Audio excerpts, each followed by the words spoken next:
I believe that the fires we're cast upon are the flames we shall become. I believe in a common calling where our temples pray as one. I believe in the word of wonder and a kingdom for the saved. We are live. How's it going? Can you see the comments there on your end?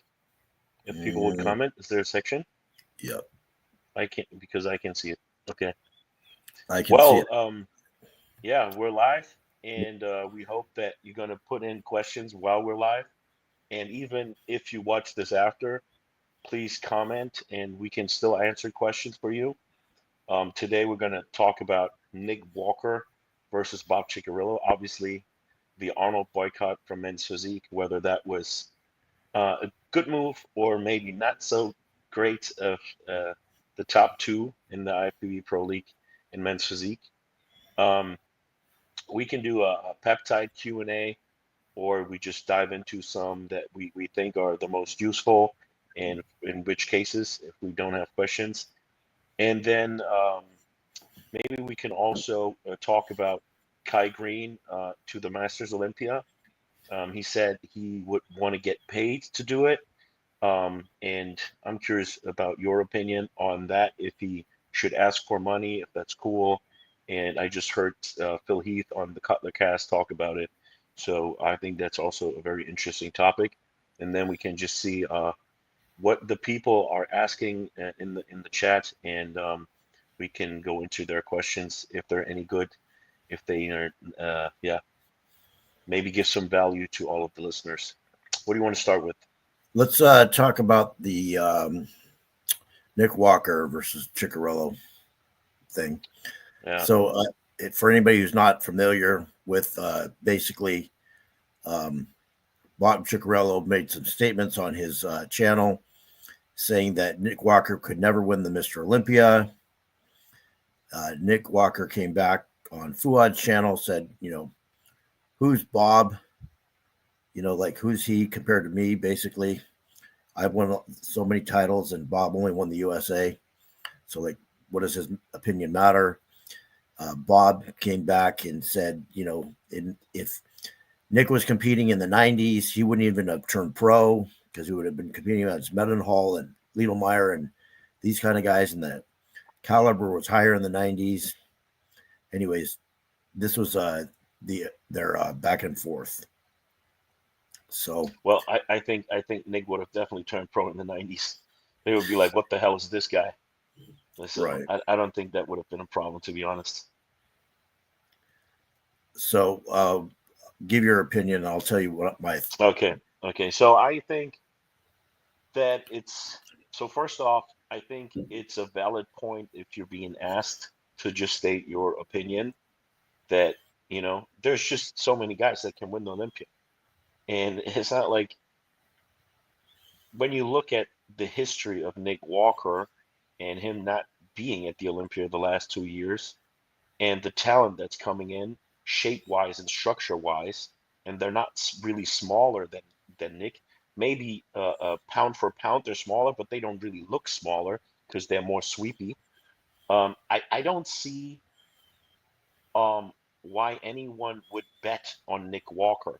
And that's kind of what you're asking him. Would you bet on Nick Walker becoming Mr. Olympia? And to be honest, I wouldn't bet on it. I don't know if you would bet on it. I would. And I think it's not an outrageous statement. It's not like he's a 3-time Mr. Olympia, or it's not like he just won the Arnolds against 3 Mr. Olympias. And we haven't seen him even on stage for a year now, where he wasn't his total best. He was good. So I think it's a total valid standpoint. What I think Nick's answer was childish. I mean, I understand when you're a little pissed. Bodybuilders, like we see in the Men's Physique, they're offended by everything. Everyone criticizes them, is I don't know, their enemy for some reason. So yeah, maybe that might have been out of the moment. But then Nick coming back after Bob, like, first Bob comes back and says, oh, like, I'm the guy who's going to announce you in 8th place. And I think, first of all, Bob should not have done that. I think she should have been the bigger man. He should state his opinion, but that is more than stating his opinion. That's getting butthurt himself. And that's not what I would want to see from a guy that works for the Federation. He should stay professional. He should be, as he's also the older guy, he should be above things more and should be more professional about it. And he should not have said that. He should have been super calm and been like, Nick, you know who I am. Obviously, if you wouldn't know who I am, you would not have addressed it. If I would have criticized Nick, Nick wouldn't even, hear about it or care about it or make a t-shirt about it. So Nick making a t-shirt about it is recognizing that Bob is someone. Because if Bob was no one, everyone would really be like, what's this t-shirt about? Because who's Bob? But Right. everyone knows who's Bob. So everyone knows what the t-shirt is about. So he's like proving Bob's point in making that t-shirt, that Bob is known and Bob has a voice. And Sean Ray said on my podcast, which is going to come on Sunday, that Bob's been to the Olympia before Nick was born. Like, I think his voice is valid, and placings are not the only reason why someone's voice is valid. There's basketball commentators who never were anything in the NBA. Are they going to shut up now? Is the only people that are allowed to talk professionally or like in a reporting aspect about sports people that were the greatest? No one could ever talk about Michael Jordan ever because they're all worse. So Michael Jordan, you can't mention his name anymore.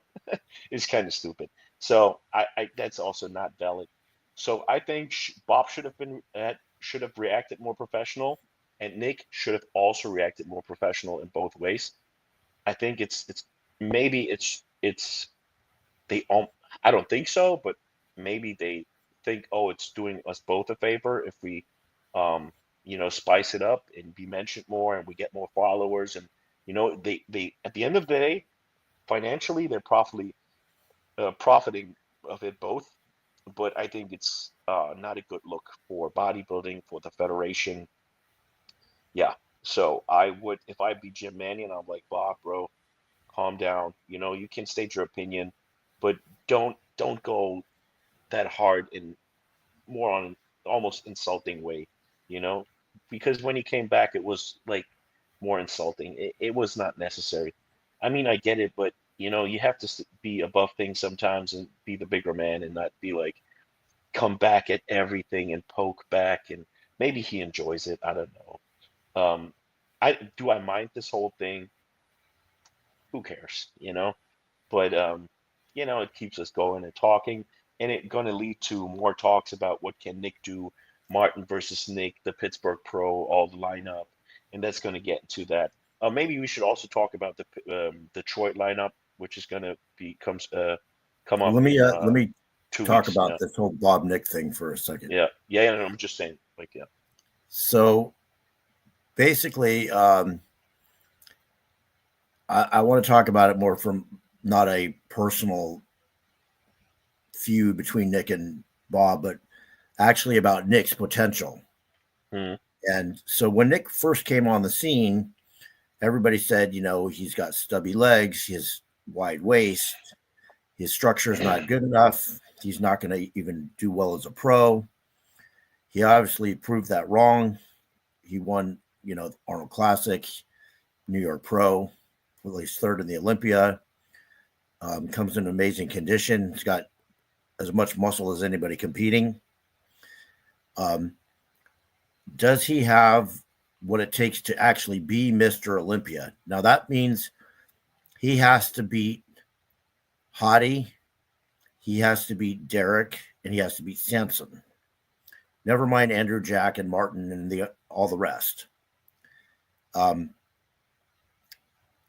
I think probably a few years back, he had a possibility of doing it.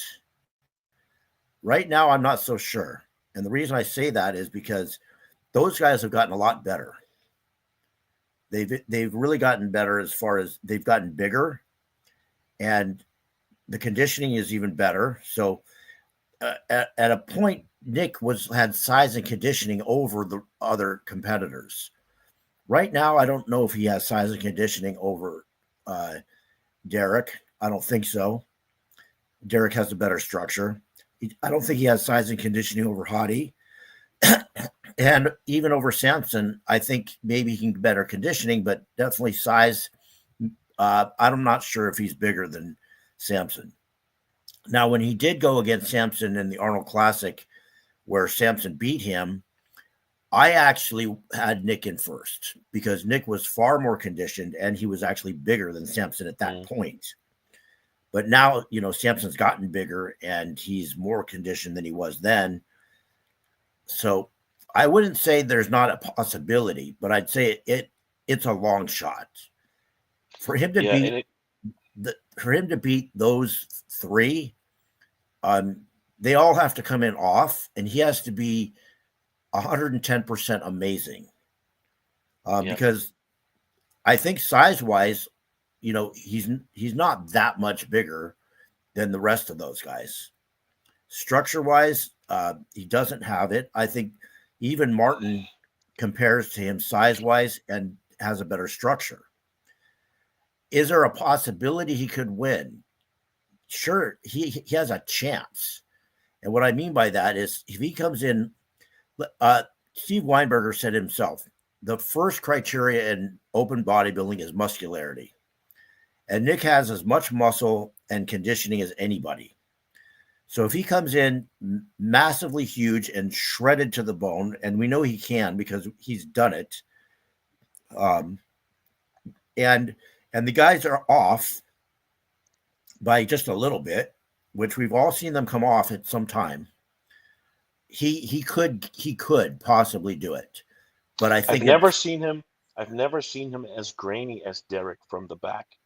Same with Hottie. When Hottie turns around, the back is always where they look a little more watery, I would say, or if you want to call it fat. It's not fat, obviously, but it's not as sharp as Derek.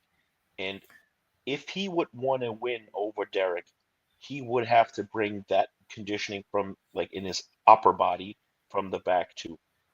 His lower body is great. I think when he won the Arnold Classic, his back was hard.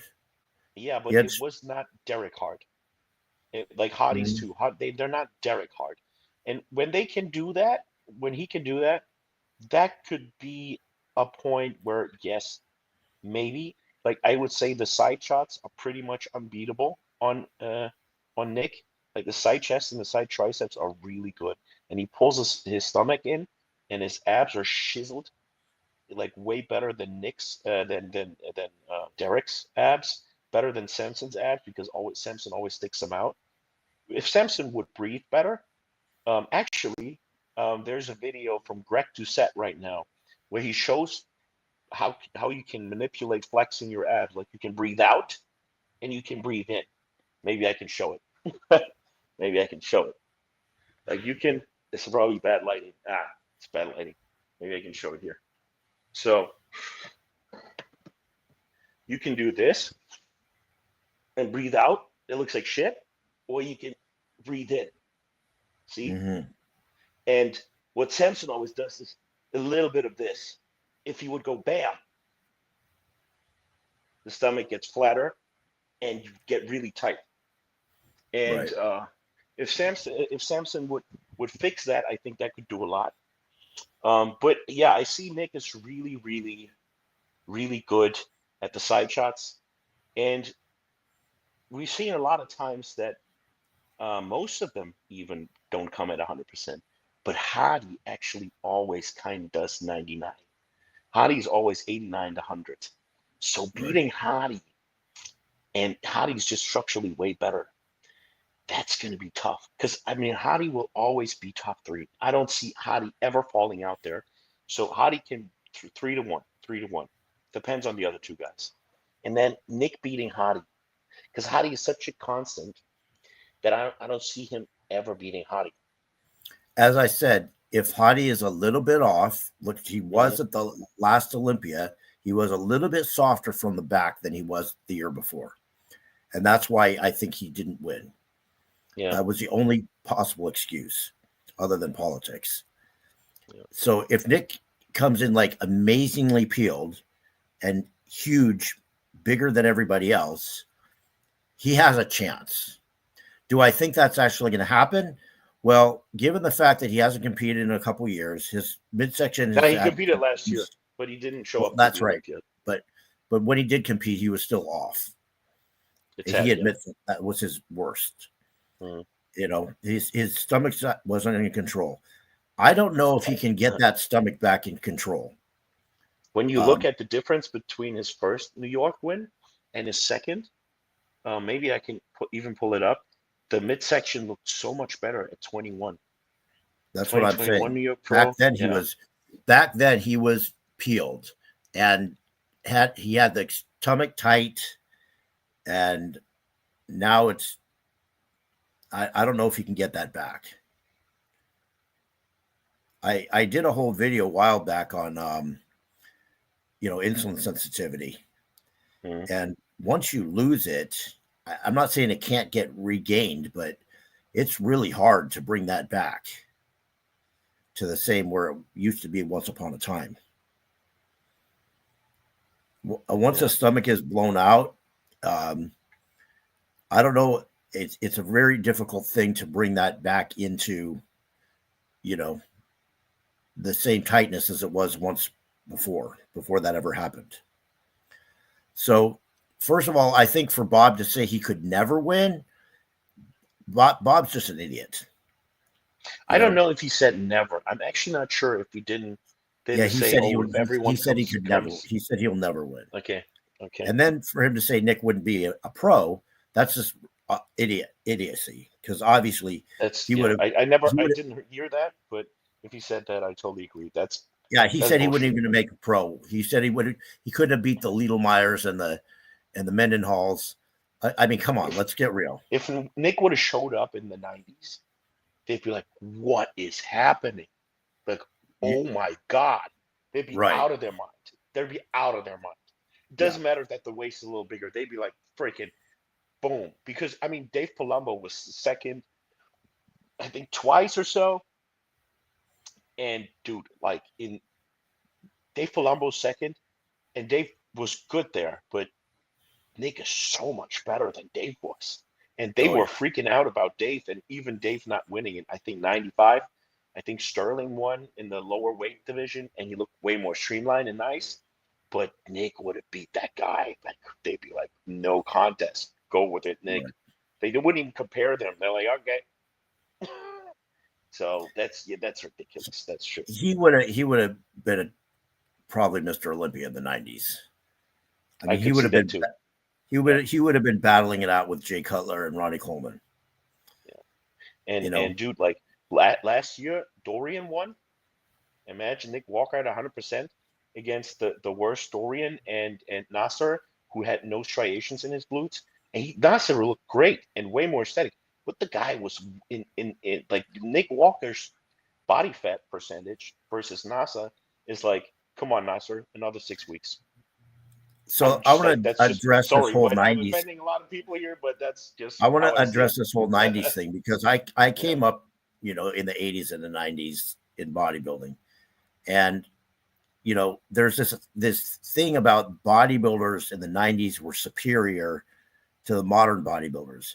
And that was true through the early 2000s, because I don't know why, but like after the 90s, like when Brandon Curry won, he did not look that great. When he won the Olympia, that was like the worst Mr. Olympia we've seen. His conditioning was horrible, and he just didn't look that great. He was unimpressive, and the rest of the lineup was unimpressive. So there was a period in the early 2000s. I had Bonak winning that year. Winning that year. But there was a period in the early 2000s where, the guys weren't as big and conditioned, and it just wasn't right. But then, Phil Heath came on the scene, and, obviously Oh no, that Phil Heath was before Curry. Sorry about that. But Yeah, of course. since then there was a time that the top guys were just not that impressive as compared to the 90s guys. But that's changed. That's changed now. These guys competing today, they're freaking good, really good. I mean, we're talking top 5 at the Olympia. They're really good. And I think they would have easily beat a lot of the 90s guys if you put them side by side. Because these guys are just as big, as shredded, whether people believe it or not. I mean, Derek was shredded at that Arnold, like probably more shredded than from the 90s guys, or at least and bigger. I think in the 90s, the best condition were probably, besides Munzer, of course, was probably Dorian and Sean. Yes, for sure. Say Sean Ray and Dorian. And I think those guys were the ones that could potentially still be good nowadays. Sean would probably also be a little bigger nowadays, but I think those could still be up there. You know what? I never like. I'm gonna get crushed here, but I always felt like Dorian's legs from the front were a little too small, and I think that would hurt him nowadays.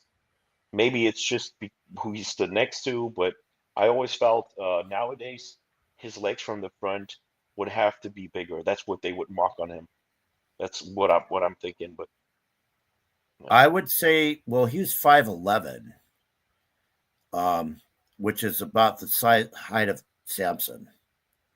So it was stretched out over a bigger I think foot. Samson is taller. I think Samson is 6'1" or so. But yeah, maybe. I hear different things. They say he's 6'1", they say he's 5'11". I don't know. I mean, at that body weight, if he's only 5'11", Jesus Christ, he must be 6'1". I've heard different things, but yeah, he looks like to be about 6 foot. Yeah, he looks pretty tall. And I think Jack is 6'1". I think he's also very tall. But Dorian was on the taller end. So I mean, if you put Dorian next to Sean, for example, I mean, he was 5'10", but let me look it up what they say. No, I think he's 5'11". Lee Haney was 5'11". He was also 5'11". I believe that both of them were 5'11". So I think his compared to today, the legs are definitely bigger. Wikipedia says 5'9". Dorian Yates, Wikipedia. Who knows? No, there's no way. I don't think so.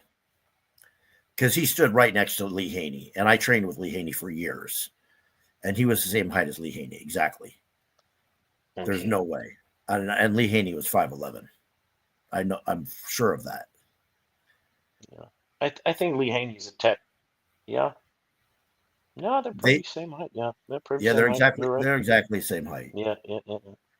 If you put a picture of them standing next to each other, they're exactly the same height. Yeah, Dorian even looks a little taller with his hair. But it's probably the same. Yeah, pretty much the same. So I'm pretty positive he was 5'11". You're right. Wikipedia I mean, Sean proportionally had bigger legs, but standing next to him, Sean was not nearly as big. I mean, Dorian outweighed him by 50 pounds, something like that. I think just overall size. I mean, Dorian, I think he competed in the 270s. So you're talking about a guy that's 5'11", competing 270 versus a Samson who's similar height, competing closer to 300.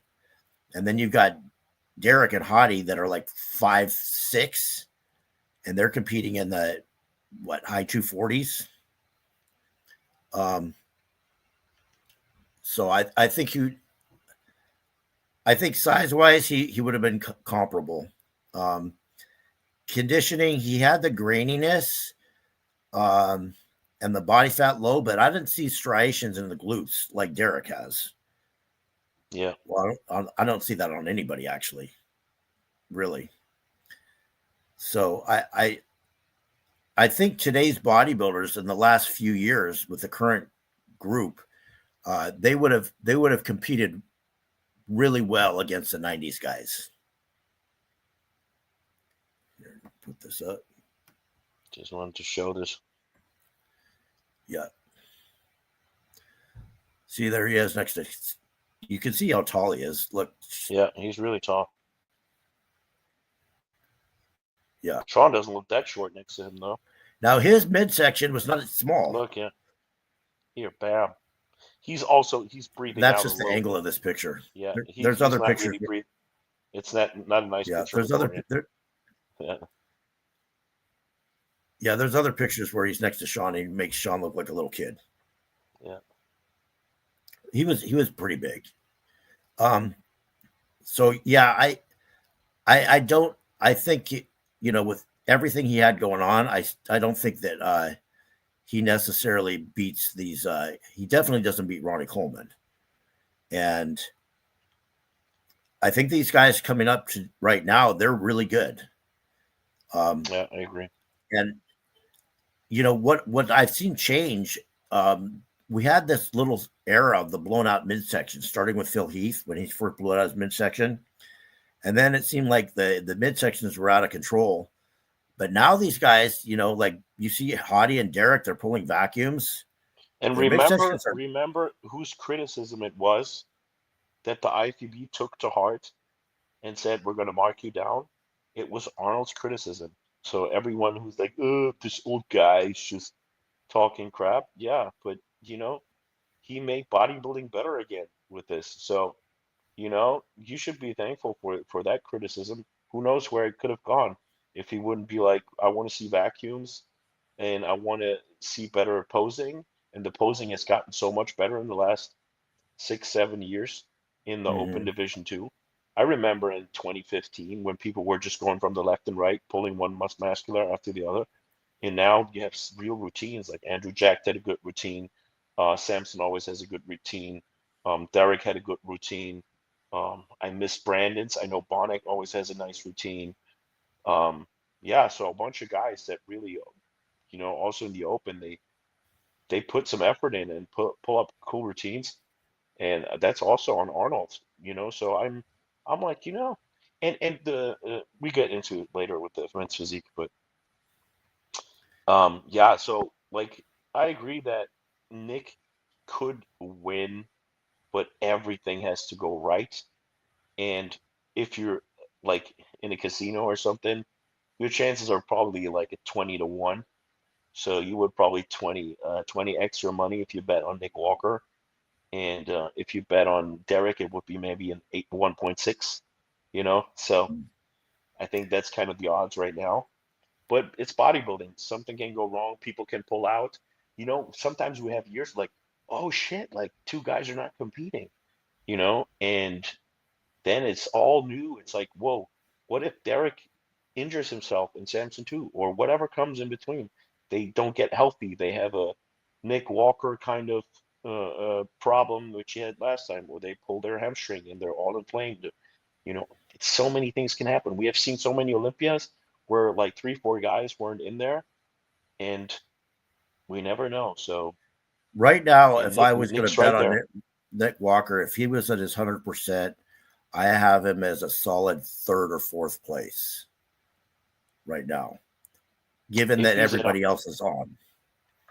I think if everyone else is on, I don't have Nick as high, because if everyone else is on, I have Hottie, Samson, Derek in top 3. Then I have Martin Fitzwater and Andrew, and then I would have Nick in 6 if everyone is on. I'm thinking some of these guys won't be on, and the likelihood of Nick being on is higher. So I could see Nick being 4th or 5th, probably. I think, yeah, I guess I could go with that, but I think they could beat Andrew still, just because of the thickness, and Andrew's still lacking hamstrings and inner thighs. Yeah, But it's crazy how much he improved from the Olympia to now in his legs. Yeah, if he's a better version, then that's a whole different Yeah. story. But I'm saying what we've seen so far. Yeah, of course. What we've You're seen right. so far. You're right. You're right. I agree with that. Yeah, I think that if I had to bet money, Nick versus Martin, I think I put Martin ahead of him right now. Yeah, because Martin is equally close to him in size. Definitely conditioning is right there with him, and a little bit better structure. Yeah, So we'll see you I very think soon. Martin would pull ahead. Yeah, And Martin can give those guys a run for their money. yeah, I think 100% Martin can give all those guys a run for their money. yeah. Because So also because I think he will be so much improved. I'll think he'll have a solid 5, 6 or more pounds on him. now the other thing, Bob's entitled to his opinion and whatever, but like when Nick says who's Bob, I kind of almost agree with that. Looks like other than him being an announcer, and yeah, he's been around, and of course he's seen bodybuilding like all of us have. But for him to say Nick's going to be announced 8th place, that's just ridiculous. Yeah, probably that's true. That's true. Um, like I said, I think they just should have handled it way more professionally, but I don't mind it. I'm not Camp X or Camp I Y. honestly, Bob picked that fight. No, I wouldn't say that. Well, I wouldn't say that. he, He was asked about it. you're I right, think it's but yeah. he said he'll never win the Olympia. If it was me, I would have said the odds are probably not, but he Yeah, could. I wouldn't yeah. have said he'd never win. But maybe that's his opinion. So if that's his opinion, I think it's okay to say. Yeah, I guess you can say And whatever you want. yeah. I just don't So agree with it. but people gonna say like there's so many people said I will never turn pro or I will never do anything. Like I'm not gonna make a Well, t-shirt for look, every after one of them. Derek took third at the last Olympia, people said he was never gonna. And a Yeah, few months later, now he's the hottest thing going. yeah. So people I said it though. pe- people are quick to judge. Yeah, All right, let's get into this whole the board shorts thing. And yeah. What I wanted to say on that too is what people forget. The classic physique also evolved twice in their short size. So first we had these boxers in classic, and then we went a tad shorter, and now we're actually to regular posing trunks, not like super thin like the bodybuilding ones, but very thin, like in the 90s, like speedos. mhm. Maybe even a little less like than a speedo actually, a little less, shows a little more glute. So the classic evolved. No one was like, "Oh, you criticizing our shorts being too long? Like, how dare you?" So I think it's Arnold. Sure, could he have said it in a nicer way? Absolutely. But nowadays everyone's so offended. Like, bro, what's going on? Like, he praised all the athletes how good they look and that they have great thighs, and he wants them to show them. And he said to like two guys, "Oh, their calves are a little too tiny. They have to be bigger." But he said they all look tremendous, and he would just like to see more of the thighs. And if that leads to the trunks being a little shorter but still a little wider, or so, then I'm totally cool with it. I would like it. So like I don't understand why they are so butthurt. Like Jesus Christ, maybe All right, just yeah. let me Okay, give you you my go. opinion on classic first of all, and then I'll Yeah, get into the Arnold part. Um, I first saw classic physique. I think it was the first year it came out. Um, I don't know, it was early mid 2000s, whenever it was. I was walking through the LA Fit Expo, and I glanced across the auditorium, and I saw these guys lined up on stage with the shorts down to the knees. And I did a double take. I was like, what the hell is that? I because at that time we only had bodybuilding. And I think bikini was just barely coming into a thing. so you're talking about men's physique. Men's physique. You Yeah. said classic. Okay. No, oh, I'm sorry. I meant Yeah. men's physique. So yeah, I looked across, I saw those shorts, and I'm like, what is this? This is like some aberration of what are they doing? You don't have to train legs anymore. I mean, to me, first of all, I mean, I was all about training legs, and Tom Platz was like one of my heroes. Yeah. And legs is half of your body. So the idea of like not and I'll tell you something. When this was interesting, when I went to prison when I was 20 years old, they had a powerlifting meet there, and there was these big black guys that had been lifting for years and years and years, and they were big. 6 foot, 270 pounds or whatever, big black guys. Keep And talking. I'll be back. I'll hear you. They could bench press, 500 pounds plus. I mean, this is a prison where like there's no steroids really, and food is shit. But I did my first powerlifting meet, and like I said, on the bench press, I got 405. These guys are doing 500-pound plus. But when it came to the squat and the deadlift, I squatted and deadlifted 600 pounds. So I blew them away because they all had legs like sticks. And I think they were maybe squatting like 300 at the most. These guys, they just didn't really train legs. So a lot of people were angry with me there because this 20-year-old kid comes in and wins the powerlifting meet against these guys that have been there for forever. And then every year they had a powerlifting meet, and I always won because I always could out squat and deadlift them, even though my bench was just like around 400. And these guys, they only trained their upper bodies, and they had these huge upper bodies and like no legs. And I came from bodybuilding background, so like I started squatting. When I started lifting weights, practically I started squatting. It was like part of my routine from a kid. And one of the first bodybuilders who I ever met in person and saw him guest post was Tom Platz, and he gave me his legs training manual and his upper body training manual. And Tom Platz was all about squatting, and I got to be a real good squatter. I think I was squatting 400 pounds when I was like 15 years old. And Oh, that's crazy. yeah, and by the time I was 18, I was squatting like 600 pounds. That's nuts. And my best squat ever. I never squatted more than 450, 405. That's the most I ever squatted. My best squat ever was 820. That 242. Jesus Christ. And that's official in a powerlifting competition. Wow.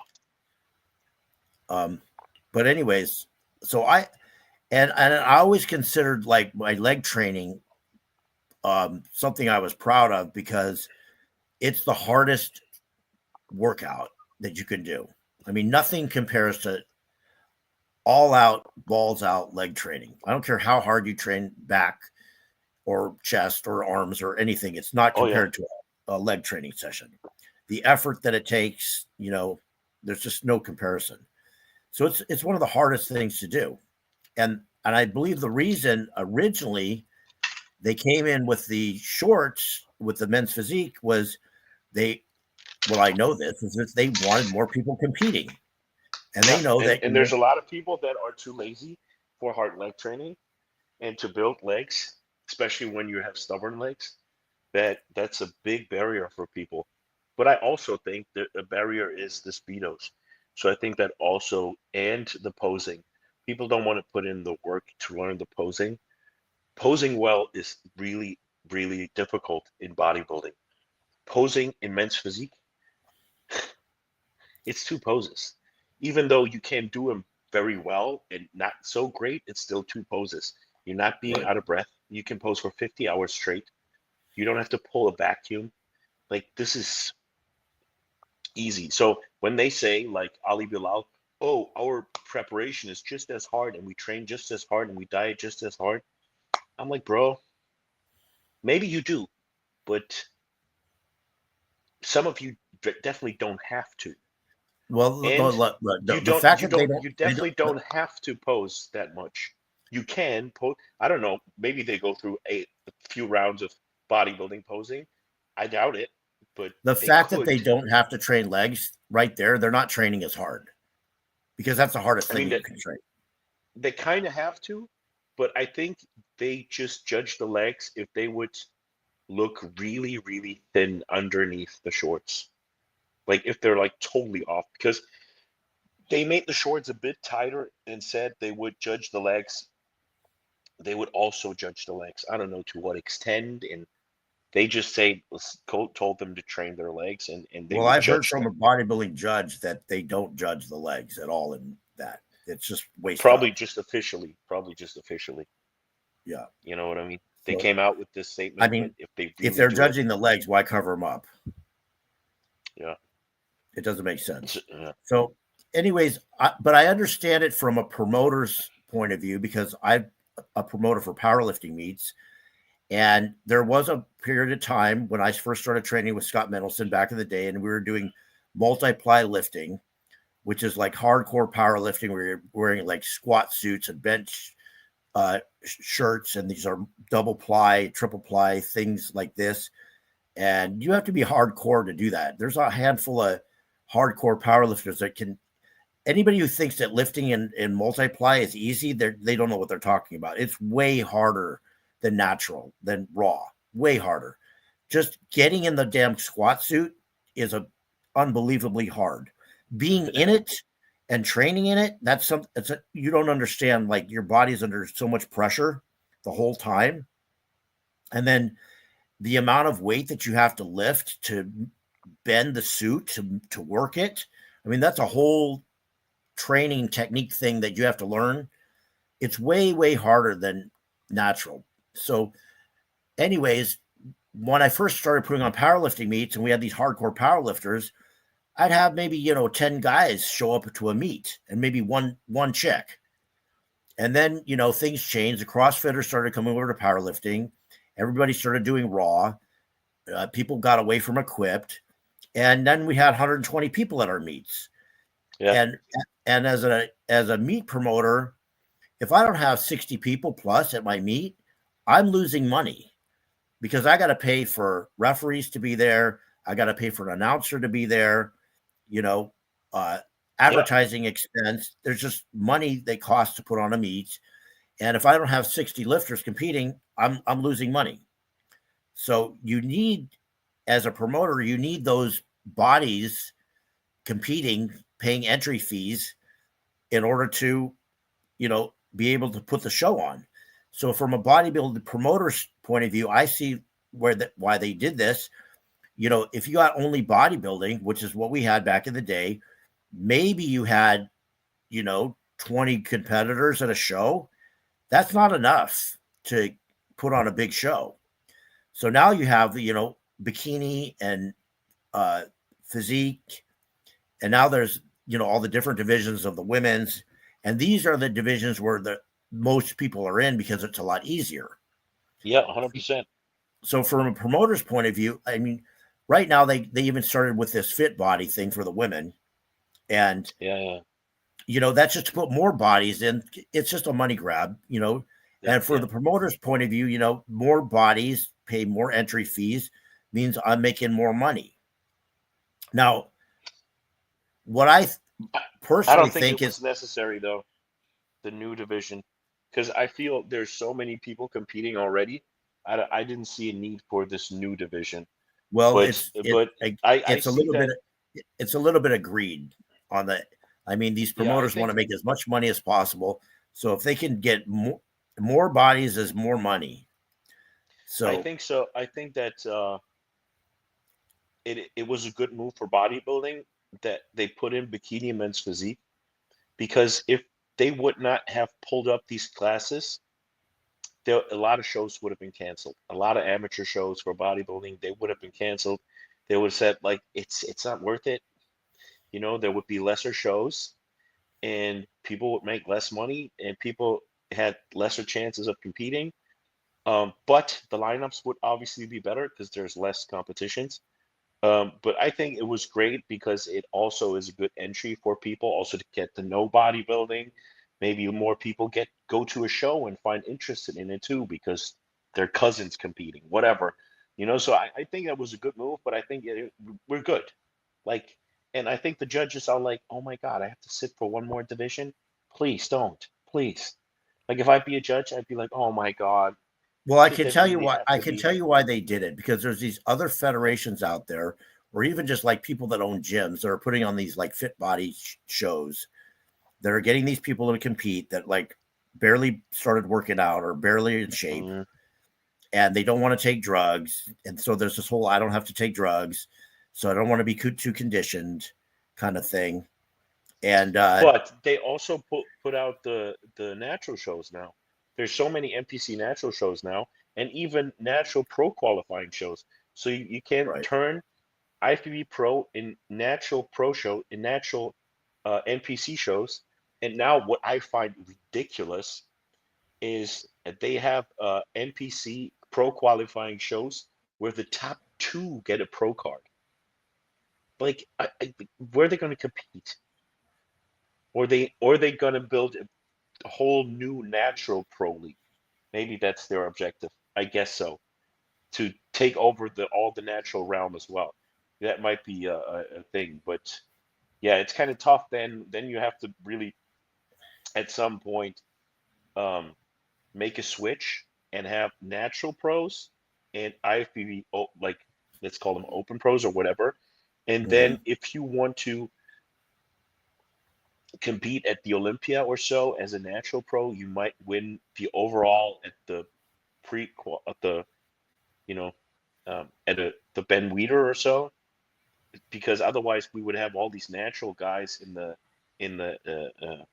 I don't know, classic physique shows and whatnot, which I have nothing against it, but then it's going to be like so many competitors more in pro shows, and that take away from the experience, and the judges have to go through them, and they're all like so underdeveloped compared to like the top guys that it's not going to look good for the like in powerlifting, we have natural competitions, and in the natural competitions, or I'm sorry, not natural, I should say tested competitions, only tested competitors can compete. Yeah. And then in the non-tested competitions, it's non-tested, so anybody can compete. Yeah, but that's the problem. If all these tested people that are natural go in and take their natural card, they won against naturals, but now use it for non-tested open IFBB shows, they'll not only will they get squashed, it will water down the quality of the division and the judging, because the judges have to pick from 40 people, which is way harder than if the lineup is smaller. It's harder to judge fairly. It's just not good. I don't like it. Look, here's my take on this whole thing. In the NPC, I think you can have tested, and it needs to be separated from non-tested. Yeah, and if you get a pro card in the tested, that doesn't give you the right to compete in a non-tested. That's what I said. Yeah. You have to stay in the non-tested. As far as in the NPC, there's all these new divisions and everything. If this is what promoters want to do, I think it's fine. Get more bodies in there. You make more money. They need it. Okay. However, I don't think that a fit body person should get a pro card. They're basically, they're telling him, don't have too much muscle. Don't be too conditioned. So in other words, don't work out too much. You eat a few donuts every day and you get a pro card. Or let's say you're a bikini competitor and you want a pro card in the fit division. So now just stop working out and eat some donuts every day, so you get some softer and do less cardio. And now you get a pro card. It just doesn't make sense. So, but I don't know if you know, but the fit model pro card is not transferable. So they can't switch divisions. Otherwise, they will even have to still. I mean, I don't know why they get. I agree with you. I agree. If they want a pro card, go move up into a different division. Yeah, they can't. Move up to a different division because it's kind of a joke to have somebody that looks like they barely even started working out getting a pro card. Yeah. Now you're making a mockery of the whole thing. Yeah. Then it's not bodybuilding. It's a pro in a pageant or something, but it's not the bodybuilding show anymore. Because bodybuilding, when like maybe I have the wrong understanding, but if I think of bodybuilding shows, I want to see exceptional bodies, not some bodies that I can see on the beach every day, or that might be even worse than some that I can see on the beach. Anyways, I have nothing against there needs to be entry level in for people to get into the sport, and that's what the classic, not classic, I'm sorry, but the men's physique is about. That's why it was created. and I get that. But now that they have Classic, to be honest with you, I don't really see the need for. Originally, it was okay. We have guys that they know they're not going to be able to compete in open bodybuilding because they just don't have the size, they don't have the genetics, they're not going to put in 10 years of hard training to get to there. They don't want to take the drugs. They don't want to do everything that it takes to be an open bodybuilder. But now you have Classic. In Classic, you could be a much smaller guy. Granted, you have to be good structurally and all of this, and the Classic guys are pretty amazing, but they're much smaller than open bodybuilders, and it's much more attainable. But it takes a certain amount of work, and they have to be conditioned, and posing and all that is there. So now that you have Classic, it seems like, I don't know, if I was a guy that couldn't compete in open, I would go to Classic. I would not want to do the board shorts. That's just me personally. Yeah. At least, It's like if you don't have crazy genetics like some of these guys that blow up like crazy, which is an indicator for you to aim for open. If you can win a Classic pro card after like 2 years of juicing or so, you should probably go to open. And if you put on muscle like 20 pounds a year, like for years at a time, you should go to open. But look at it, Wesley Vissers.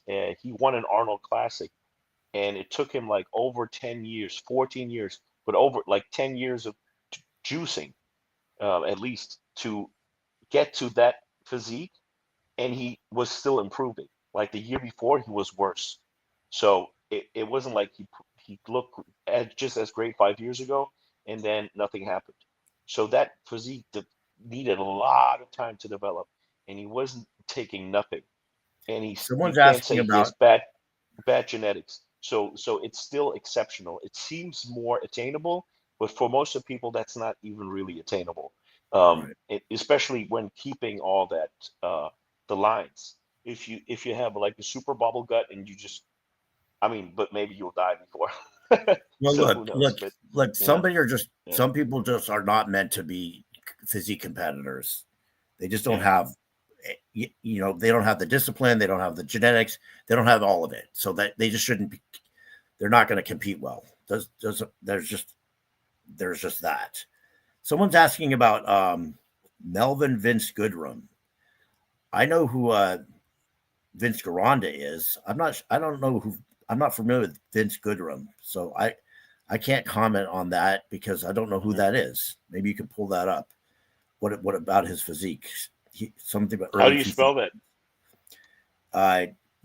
G-O Vince Goodrum.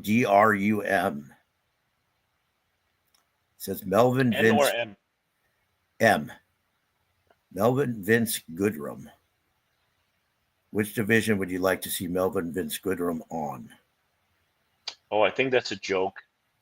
That's the guy is I just see a guy who's pretty fat, and he talks a lot about bodybuilding. Look, I'll show you. I think this guy is funny.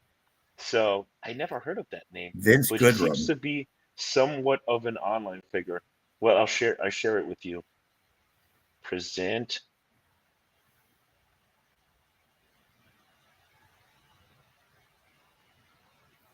This guy, look, this is seemingly how soft he's on stage. Here's Oh, some debate, what is it? MLM debate. Oh, this big fat guy? Yeah. This guy. They're debating on Is this I think this is maybe multi-level the guy that marketing. competed. Yeah. I don't know. Maybe the guy competed at nationals. He was obese. Yeah. Maybe he was So obese before, yeah. yeah, so it's just a joke. All right. Look, he looks a little. But if Yeah. he was obese and got to that shape, hats off still. You don't look like a bodybuilder, but congrats for losing that weight. So, anyways, I want to touch little bit about the whole Arnold thing with this guy. First of all, this guy is a little bit sensitive. I understand him feeling butthurt because he said, he went to the show And Arnold was his like hero, and he wanted to be on stage with Arnold, like raising his hand and giving him praise. And he wanted a picture with Arnold. And also at the thing the next day, he wanted to give his talk about, his rise from being in poverty in Afghanistan to now being what he thinks is the champion. And Arnold didn't acknowledge him. Well, realize this: Arnold is been a little bit of a dick from like forever.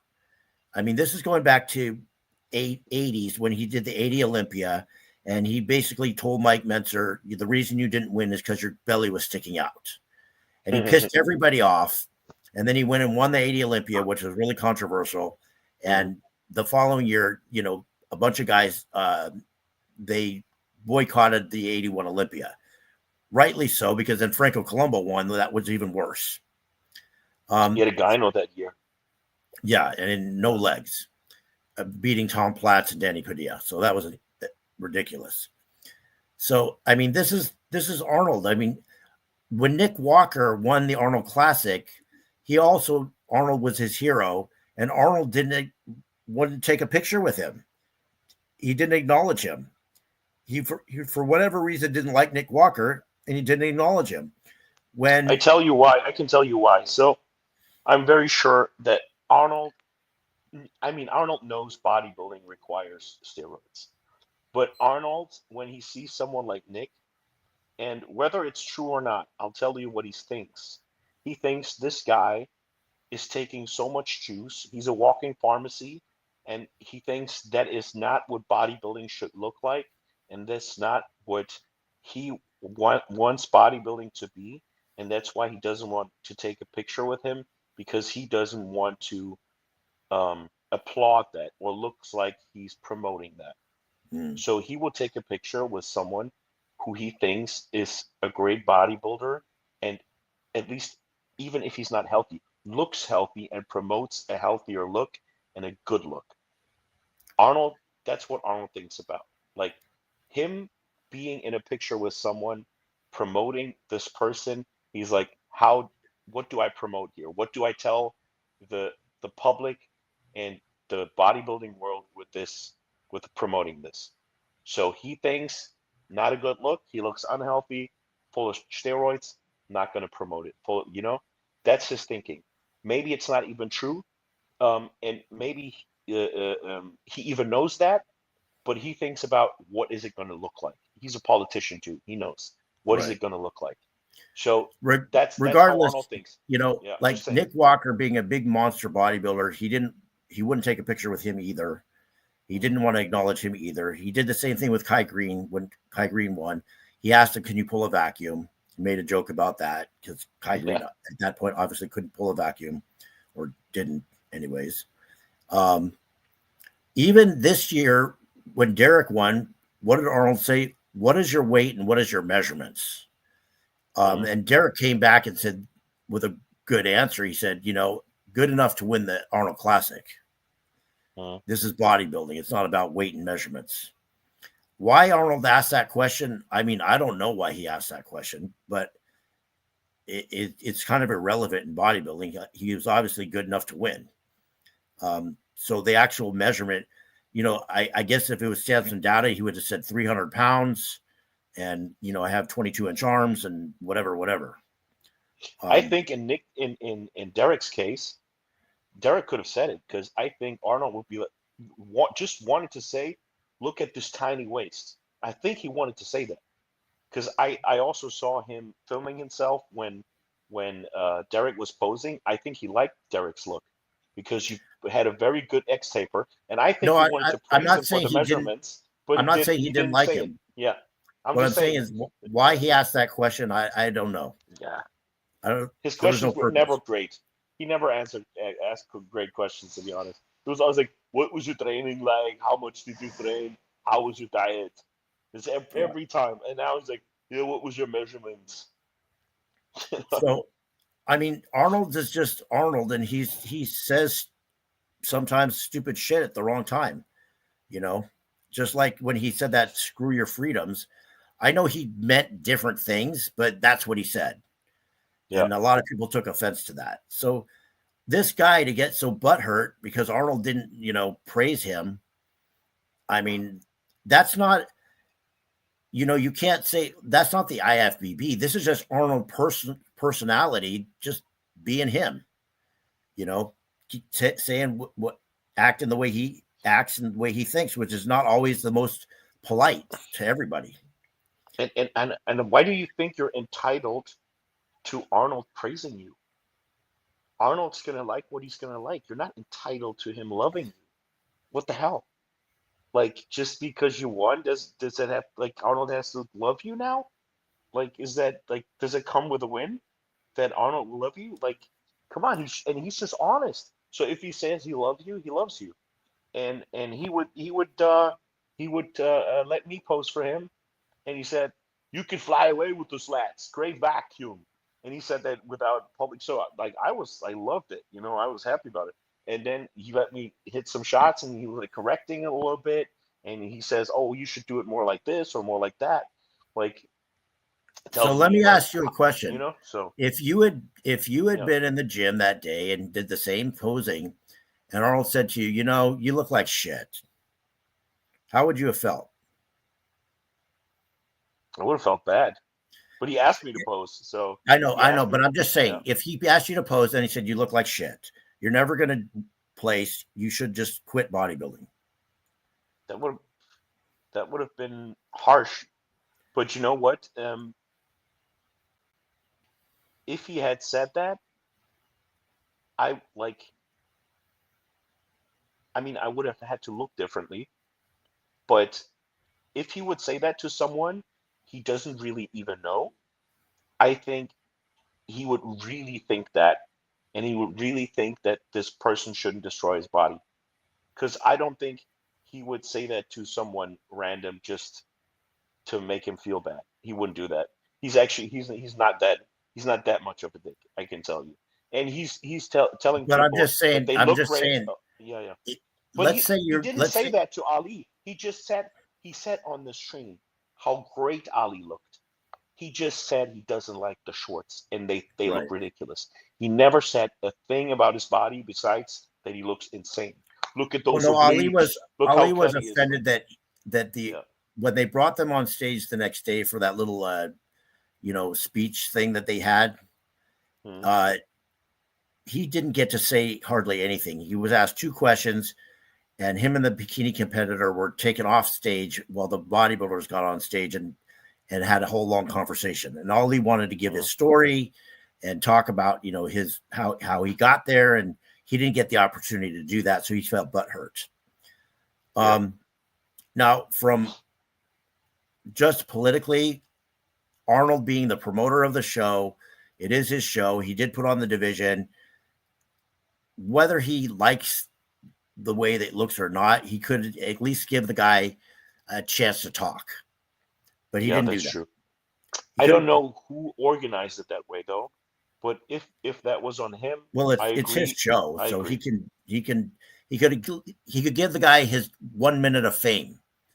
Let him say something, talk about himself. I'm not saying he's got to talk for a half an hour, but he could have given him his 1 minute of fame, and then the guy would have been happy as shit, and he would have been going, Arnold's the greatest. But you're talking about the Sunday, right? Yes. Yeah. So Arnold has nothing to do with the organization. So who they pull out first and who they let sit where, Arnold has nothing to do with it. Arnold lets everyone run someone else. Arnold's not picking the athletes. It's all Jim Mannion. Arnold doesn't do anything unless he be like interfering and saying, "I want this." But usually, it was all the winners. It was all the winners of the divisions basically coming up and talking. And like I said, the bikini and the board shorts guy, they were asked 2 questions and then they were marched off the stage while everybody else did their thing. So I think the guy felt insulted by that. Maybe Arnold didn't do it. Maybe somebody else did it, but it was probably it probably made him feel like shit, because it basically said you're not important enough for even us to acknowledge you. That I agree with. That should have been handled differently, 100%. I'm just saying, I don't know if it was on Arnold. It could be. Now, as far as he doesn't decide as much as people might think. Yeah, I don't know. did he have to make the comment about the pajamas? Not twice. He did it twice. Nah. So Yeah. So he didn't have to do that. He could have said, I would prefer to see different shorts, show more legs. But Arnold is Arnold. He's says whatever he thinks. It's always been like that. I also think he says that because he knows if he just criticizes it a little bit, nothing will happen. His best chances to make something happen is like he has to really, like when he said it about the bottle shape with the bellies, then something happened. When he just he said that I for want to see years, and vacuum, he said it for nothing years happened. and years and years. Yeah, and then he came out with but then he said it like really harshly, and then something happened, and I feel that he must have realized if I just give a little criticism, I really have to make a big scene. I don't know. I could be wrong again. I'm just trying to defend Arnold here a little bit and show his perspective and maybe his intentions. I could be wrong, totally wrong about everything. Yeah. Look, this is a true story. I was 18 years old, getting ready for the USA's. I'm training at World Gym. And back then, we all wore those like tight pants. I mean, I don't know what you call them, like the real tights, like what the chicks wear now. Yeah, yeah. All bodybuilders were wearing those fucking things. This is what we had the baggy shirts and these tight pants to show the legs. Yeah. And I'm in there training one day, and he comes up to me and just randomly, and he goes, nice pants there.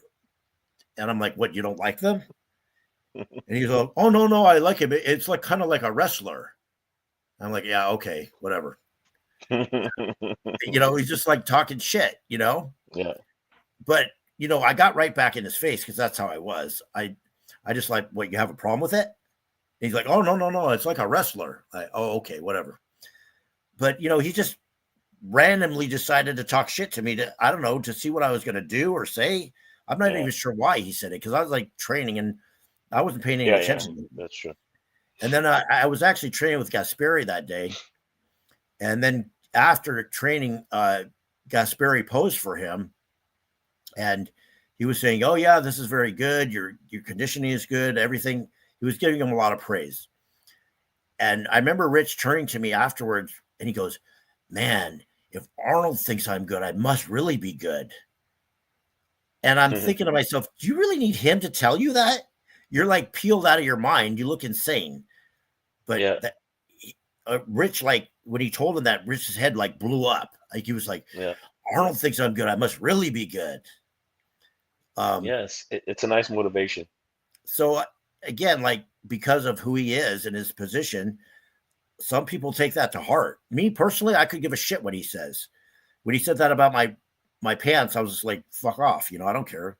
But the people that, and I wasn't a huge fan of his because at the time, no, it was after that. I was roommates with Mike Menser. But anyways, I knew about the whole 80s Olympia and everything. So I kind of expected it from Arnold. Plus, I would see him in the gym and he was loud. Whenever Arnold would come to the gym, he was really loud. I mean, he'd walk in and you have to understand, World Gym at the time, Joe Gold played no music. And it was just like hardcore training. And all you heard was the sound of the weights and maybe a few grunts. And it was like almost quiet, like a church.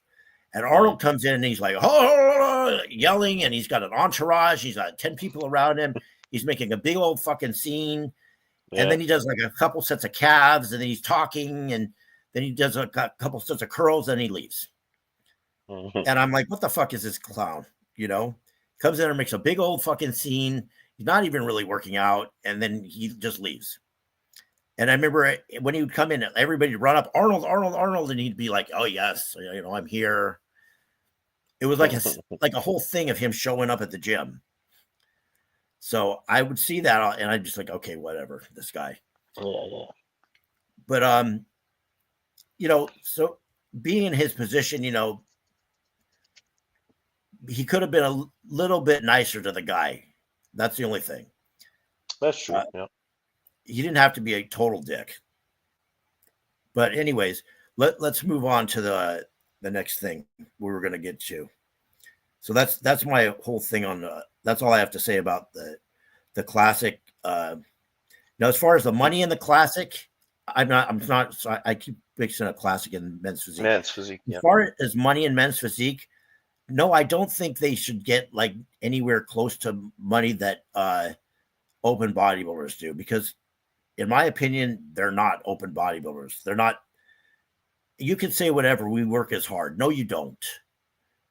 No, you don't. They You also don't. don't.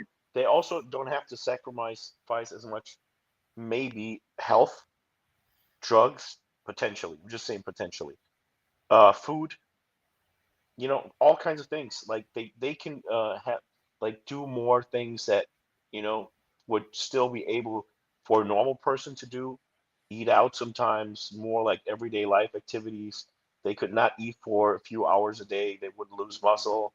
Mm. And for an open guy to just stay keep on the muscle mass and keep growing and evolving and getting better, it's just more of a 24/7 job than immense physique guys.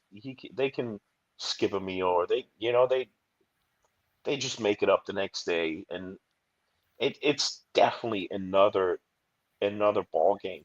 And just also, like, they're probably going to have a easier time sleeping well. They're not like stuffed all the time. They're not having to, have problems tying their shoes or getting lower back pumps that they can't walk anymore and Look, just have the to fact push that it that hard you in the could off season. reach that level of physique in a couple of years. You can't reach open bodybuilder level in a couple of years. It's going to take at least a decade of hard So training. that's why I'm like, I don't agree with him. I like, there might be some men's physique guys that have harder preps than open guys. It might be, some men's physique guys work harder than, like, there's some open guys who are so gifted they don't work hard, but on average, it's just a harder job, and I think they deserve more. And I'm saying that as someone in classic, and I totally agree. And they pull the crowd. If Arnold pulls the men's physique for next year, it's going to be sold out. If Arnold pulls the open, it's not going to be sold out. Right. Like, let's be real, you know. If he Well, pulls classic, I think a few people won't come. But that's kind of the difference, and that's also the kind of tier system when you look at the price money. So I think it's fine. I think it's fine. It would be cool if everyone would get a little more. Sure, the men's physique guys, if they get 50K, I would be fine with it. And if classic gets 80K, I'd be fine with it. And it stays the same for open. That's cool. Like, if they adjust it a little bit, the ratios, but from the tier system, you know, I think it's totally fine, and I could whine about it, but I'm just honest. just look at this. Chris Bumstead was the most popular probably person in bodybuilding in the new era, right? Yeah, But on every podcast, what are they talking about? Open bodybuilding. What are we always yeah. talking about? Open bodybuilding. Who's the open bodybuilders? Who's going to win the open bodybuilding? How many podcasts talk about classic as a primary topic? And very You get rarely no is views, these podcasts. There's very rarely classic is only. Yeah, men's physique even mentioned. And I don't ever hear anybody talking about bikini, you know, yeah, even though they have the most competitors. yeah. So they, at a local show, those people put more money in the promoters' pockets because there's more competitors. So there's more entry fees. There's more people coming to see them because their friends and family come to see them. For every competitor competing in a NPC show, you probably got 2 or 3 friends and family members coming to see them. So they're paying tickets to get in. But at a pro show, people are not coming to see the bikini and the men's physique. Yep, They're coming to see the bodybuilders. yep. That's what they're paying for. So People will come to my show, but just the local ones to see me. And right. it's a classic only pro show. But yeah, you're totally right. Um, you just see it as when I'm gonna have my classic pro show in Anaheim. It's probably the same venue than the Cali Pro about 1.5 months later. the Cali Pro will be freaking sold out. My show, you can pick spots, probably, unless the amateurs, the spectators fill it up like crazy. But Right. you know what I mean? So let's be real. Classic is great, but it won't pull as many people as the Cali Pro. Yeah, I mean, at the end of the day, people want to see freaks. That's what it's about. We want to see the biggest, massive, most ripped guys, and even on the females, you know, they're different divisions. I think the higher levels probably draw more.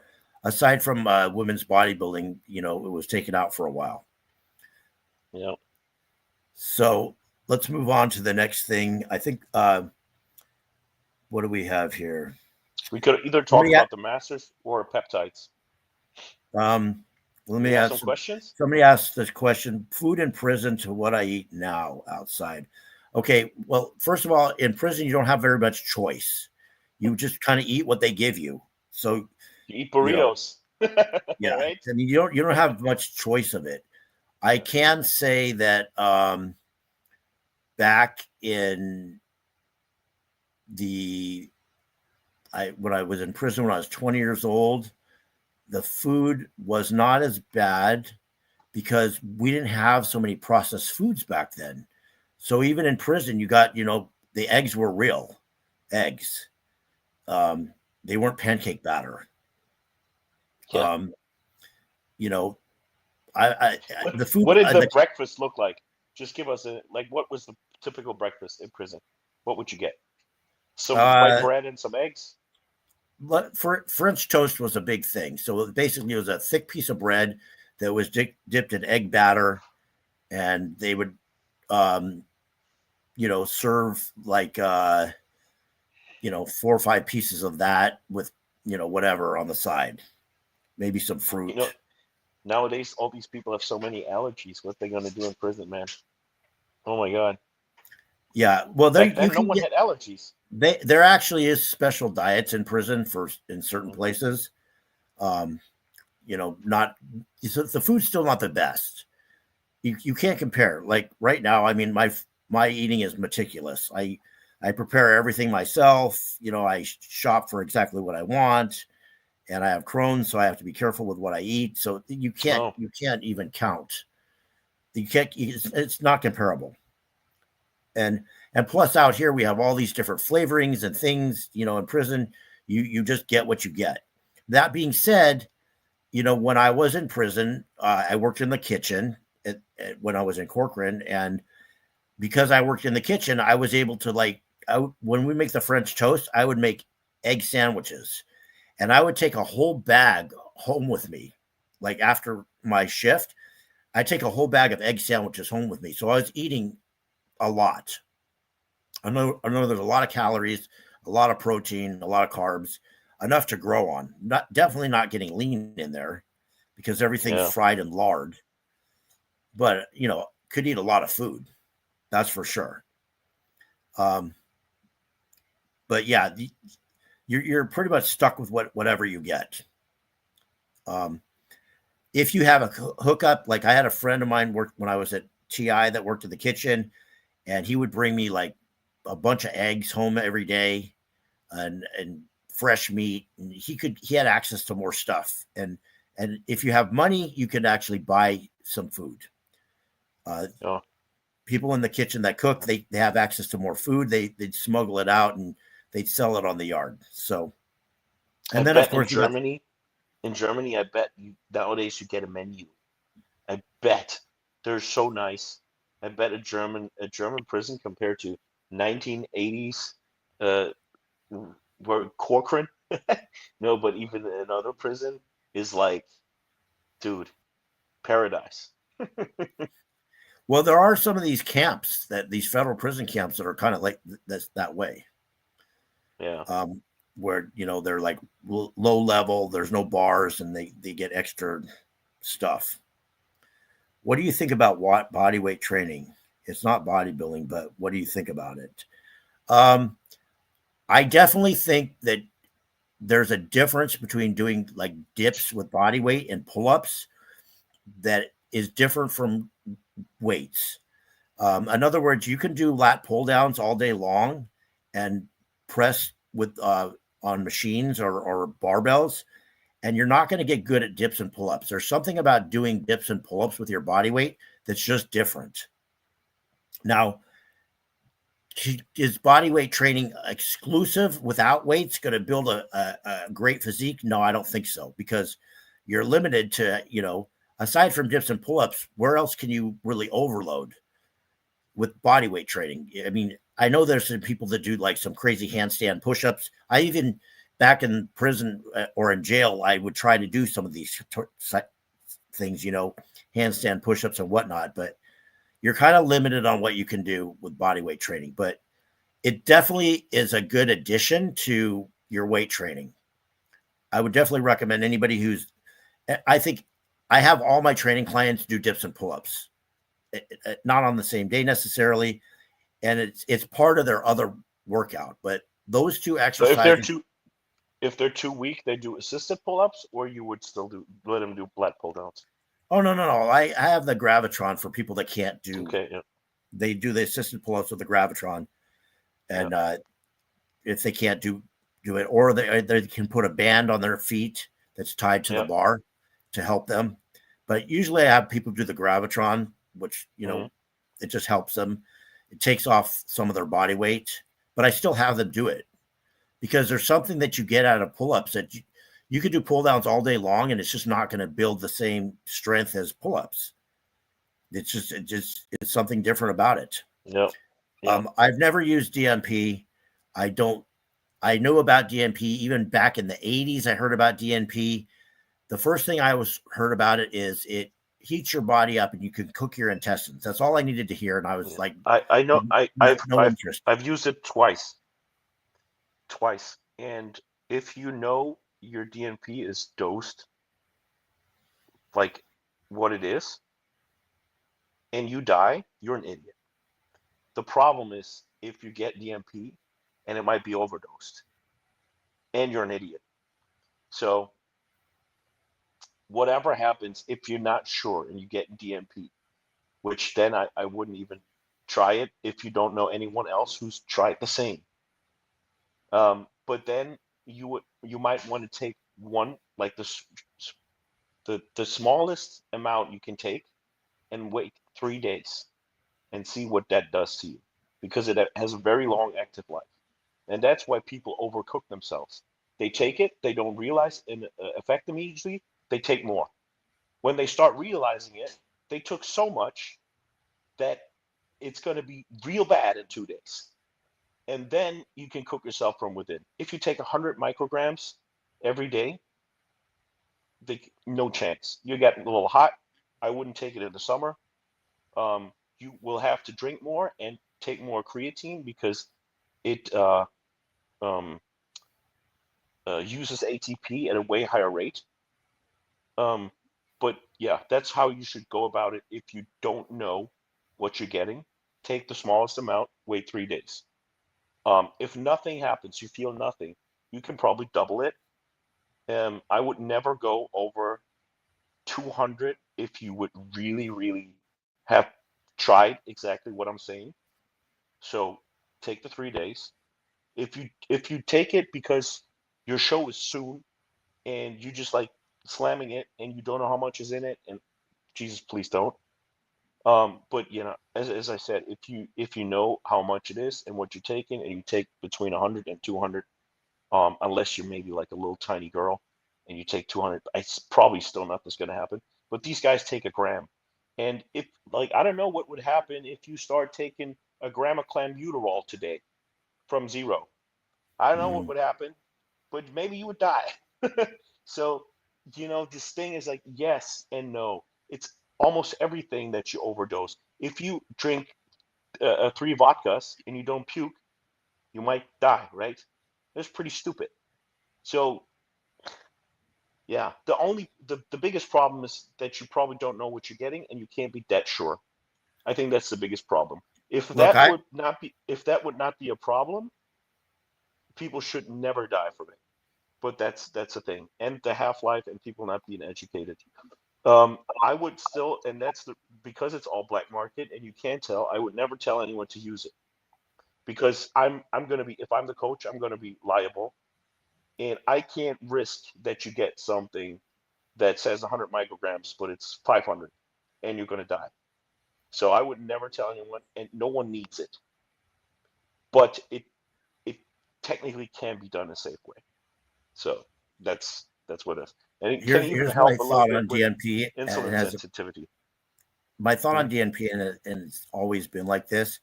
I got shredded at 16 years old for my first bodybuilding show with basically just Anabar and Mhm. cardio and training. I got shredded for all my bodybuilding shows. I never had to use DNP. I've used clenbuterol, but never used DNP, and I was able to get shredded. I've trained lots of competitors, and they got shredded Yeah. for shows with no DNP. So it's just not necessary. You No, it's can, not. if you just do a proper diet and train and use the basic stuff, you can get conditioned. So But why the in thing the is, world? but the thing is also you don't need to use clenbuterol to get shredded, and No, you people are don't. still using it. So You, it's kind of the same argument. yeah, but Like you but don't have to use the shortcut. this is true. But the clenbuterol, I mean, there could be some side effects, but you're not going to die necessarily, not so easily. But if you take too much, you can also die. Yeah, I know, but you can manage It, it a little easier. You I start think with 20 micrograms and you work your way up. It's exactly. But if you do it the same I way have not. I said with DMP, you could do the same. But I agree with clenbuterol because I think there's also way more knowledge about it. People look it up more, and that's why people make less mistakes. But if you have a heart condition or something, Oh yeah, then you DNP, shouldn't do it. yeah, but DNP is not going to do anything to your heart. It's not going to it's not like a stimulant. So from that perspective, you can even say in that regard, it's healthier, you know. But like I'm not trying to advocate for it because it's all black market and you don't know what you're getting, and you could overdose it easy if you don't know what's in there, and then Look, you're freaking there's cooked. two drugs in bodybuilding that can kill you right now today. That's diuretics and DMP. Yeah, I don't care how you overdose on steroids. You're not going to die. You're yeah, not. You could take 10 grams of testosterone. You might feel like shit, but you won't die. Not today. yeah, yeah, But you can overdose on DMP. You can overdose on diuretics, and those two things can kill you right now today. yeah. Um, Diuretics. I mean, I barely use diuretics with my guys. I try to do everything without them. Cut water a little bit, drink some diet soda, and then maybe if we need to, we throw in a diazide at the end if we Hmm. need to. But I don't go crazy with like a whole bunch of aldactone and Lasix and shit like Yeah, I that. think, yeah, agree, That it's just not necessary. agree. That's just called bad planning if you need to do that. DNP, that to me is like you don't can't stay on a diet. You didn't plan your prep properly. You're too fat, 4 or 5 weeks Hmm. out of the show, and now you're trying to like hurry up and lose fat. You just need to pick another show. I agree. That's why I'm not using DMP, but I said I did. Um, um, and there's so many, and we can come to the peptides now because that's great alternatives that won't mess with even with your heart. They're not stimulants, so you can be even safer with that. The only thing with peptides is I would never use anything long term because we don't have enough studies, and I would not overdose anything from what's regularly recommended. You guys can get my book too on peptides, and it's kind of like a dictionary.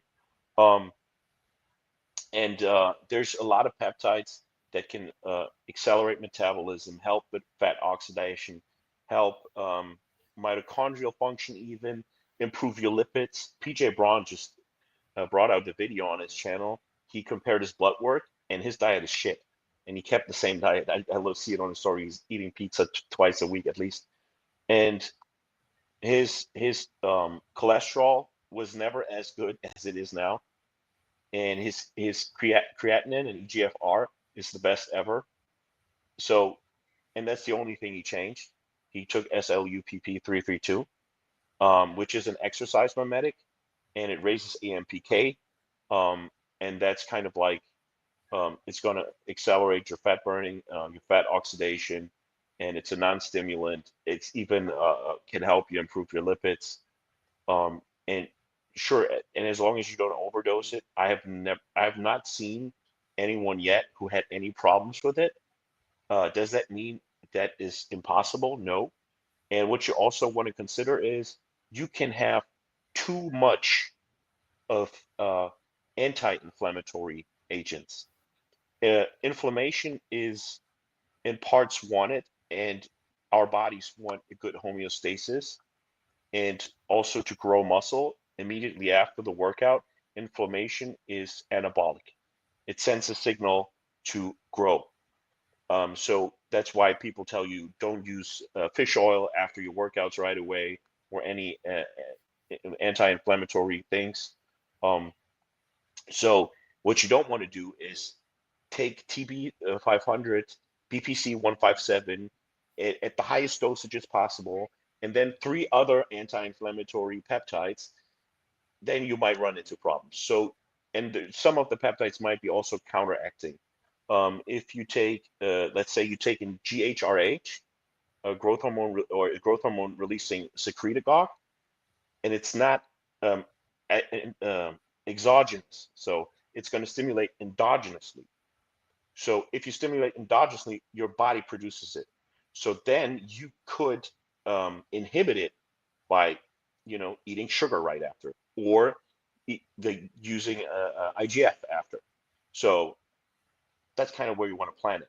The magic that people want to make is combining GH from the outside, and then your GH is elevated because you put it in from the outside. You're not telling your body. So when people say, "Oh, when you take GH, you can't eat carbs after because it's going to decrease your GH," that's bullshit. Because the GH came from the outside, it's in you, it's working. No, It's no, no, no, not no, no, that no. you excrete it You're more. confused there about that. Okay. No, I'm right. You No, can't. no, I'm not If you saying you're shoot, wrong in what you're saying. What I'm yeah, saying is that's not why you don't eat carbs with GH. The reason you don't eat carbs with GH is because it blocks insulin sensitivity. So unless you're going to take insulin with your GH, if you take carbs, those carbs are going to sit in your stomach, and your stomach's going to fill up with gas because you can't digest the stuff. So if you take straight GH, for example, and then you eat a whole bunch of carbs, you're going to be bloated as shit. The only way to offset that is if you take insulin at the same time and enough insulin to keep that digestion going. That's why you don't take the carbs with the GH. That's the only reason. okay, It's not because okay. you're not blocking the GH. No, no, You're blocking the digestion of the carbs. I'm talking about another scenario. I'm talking about the scenario where people use GH, for example, in the morning, and then do their cardio or train or whatever Oh, in well, order okay. to burn fat, and then they're Mhm. like, "Oh, you can't use whey protein before that workout because it will increase your insulin, even though it's not carbs. Whey protein intake will increase your insulin, and so you can't take the whey protein because if your body excretes insulin, it blocks GH, but it blocks your No, own no, no, no. That's GH. not true. If you It put doesn't it block out from, GH. It does of not block course, GH. That's not insulin, nonsense. Larry, Yes. your body, if your body wants to excrete GH, insulin is the antagonist. Insulin, if you have a GH pulse and you start eating carbs, the GH pulse will go down because Mhm. insulin and GH work against each other. Right. So your own GH, but if you put it from the outside in the GH, you can eat carbs. It can't or put out insulin Let me for your let me body without put blocking the GH from the outside. pre-workout. I take 2 units of growth hormone Yeah, and 5 units of Humalog. yeah. And then during my workout, I drink an intra-workout shake that has uh, branch cyclodextrins. It has aminos. It has glutamine, Hmm. HMB, and some creatine, Yeah. along with whatever pre-workout stimulant, which I use like a low stimulant pre-workout thing. Okay. Yeah. Without that 5 units of insulin, I'm not digesting those carbs very well during that workout. Those 5 units. Which depends on your personal sensitivity to insulin. Right. I'm just saying. Some people don't get much suppression from the insulin sensitivity when taking GH. Some others do. But the important thing is, when you combine insulin with GH, it's an impossible scenario for your body to naturally have this synergy. Correct. That's why it's so liked in bodybuilding, because you have two agents that will never be present at the same time in a natural scenario, but by taking it both from the outside, you can have the synergy that's impossible, and that's what is supposed to trigger growth and be more anabolic than what you could do naturally. So that's kind of the magic. That's why people also use, like, you use it more for you use the Humalog for your overall sensitivity throughout the whole day. Some people, they use fast acting pre and post, and otherwise they don't. It depends on the scenario, on the carbs. Yeah. Yeah, the Humalog is the fast acting. Oh yeah, sorry. Yeah, what was the long acting called? Humalin? Well, there's Humalin R, which is like a 4 hour to 8 hour, and then there's Lantus, which is a 12 Lantus. Yeah, I just confused. Oh my god, Lantus is the long acting. I just confused Lantus and Humalin. Yeah, right. Yeah. And but so you also somebody's use saying Lantus, right? insulin is not necessary for GH to work. That's true. It's not necessary for GH to work. GH will work without insulin. You just won't be able to digest carbs without it. I mean, not everybody, but won't be able, but you will be able to do it better. Yeah, it'd be very hard. Yeah. Let me put it this way. Take GH, eat a bunch of carbs, and watch your stomach expand in an hour, because the carbs are not getting digested. They're sitting in your stomach, just turning to gas. You take some insulin with it, and that doesn't happen because the stuff gets digested, and it goes in your bloodstream. But it really depends on the individual too. Some Correct. people have no. Some people are more insulin sensitive, and like I said, I take 5 units. Some people could take 2 units. Some people maybe are put out so much insulin naturally that maybe it doesn't even matter. They don't even do it. But I'm just saying, some insulin, either whether it's coming from your body producing it or from you putting some in, is necessary for you to digest those carbs with the growth hormone, because the growth hormone is going to block the digestion of the carbs, because it blocks insulin sensitivity. That's what it does. I did a whole video on this with the Nick Walker thing, and that's where insulin resistance comes in. So yeah, the studies are very so-and-so. No, they're not. There's I've done a whole podcast. I just looked over it with Todd Lee. You get Todd Lee on. We just looked. I looked it up with you remember what's his name? Gian Clark. I posted all the studies that show IGF-1 blocks insulin sensitivity, and it's straight fact. It's straight fact. At super physiological levels. Now, IGF-1 at normal levels does not block insulin sensitivity, but at anything over normal levels, it does block insulin sensitivity. And there's multiple studies on that show that. I cited them. I would agree with it on average, but I would still say not to a big extent on everyone. And it also depends on how much super physiologically we're talking, like 6 units or 18. So I just want to say to everyone out there, there's people that are fine using 6 units of GH every day, and they will never have to use insulin. There's some people that at 4 or 3, they'll have to start using insulin, or they have to resensitize and get off the GH. Like, there's many scenarios. I know open pros, they 8 to 10, they never need insulin. So it's here and there, but just be aware and be careful. Well, the way the GH gut originally came to being is from using GH and not being able to digest carbs. That's how it starts. That's where I think all it comes from insulin. Yeah, I think it comes from insulin insensitivity, resistance. Right, Yes. insulin resistance, and that comes, by the way, let me qualify this. It comes over a period of time. I It's think not also like, it comes from overeating, from yes, hardcore overeating. that's true too. Yeah. But as a bodybuilder, to keep a certain amount of size, you have to eat a certain amount of food. Yeah. So there's I'm no just way saying around that. there's these people that bulk on too much of a calorie surplus, and they're way more likely to get insulin sensitive because they're overeating carbs all the time for so long.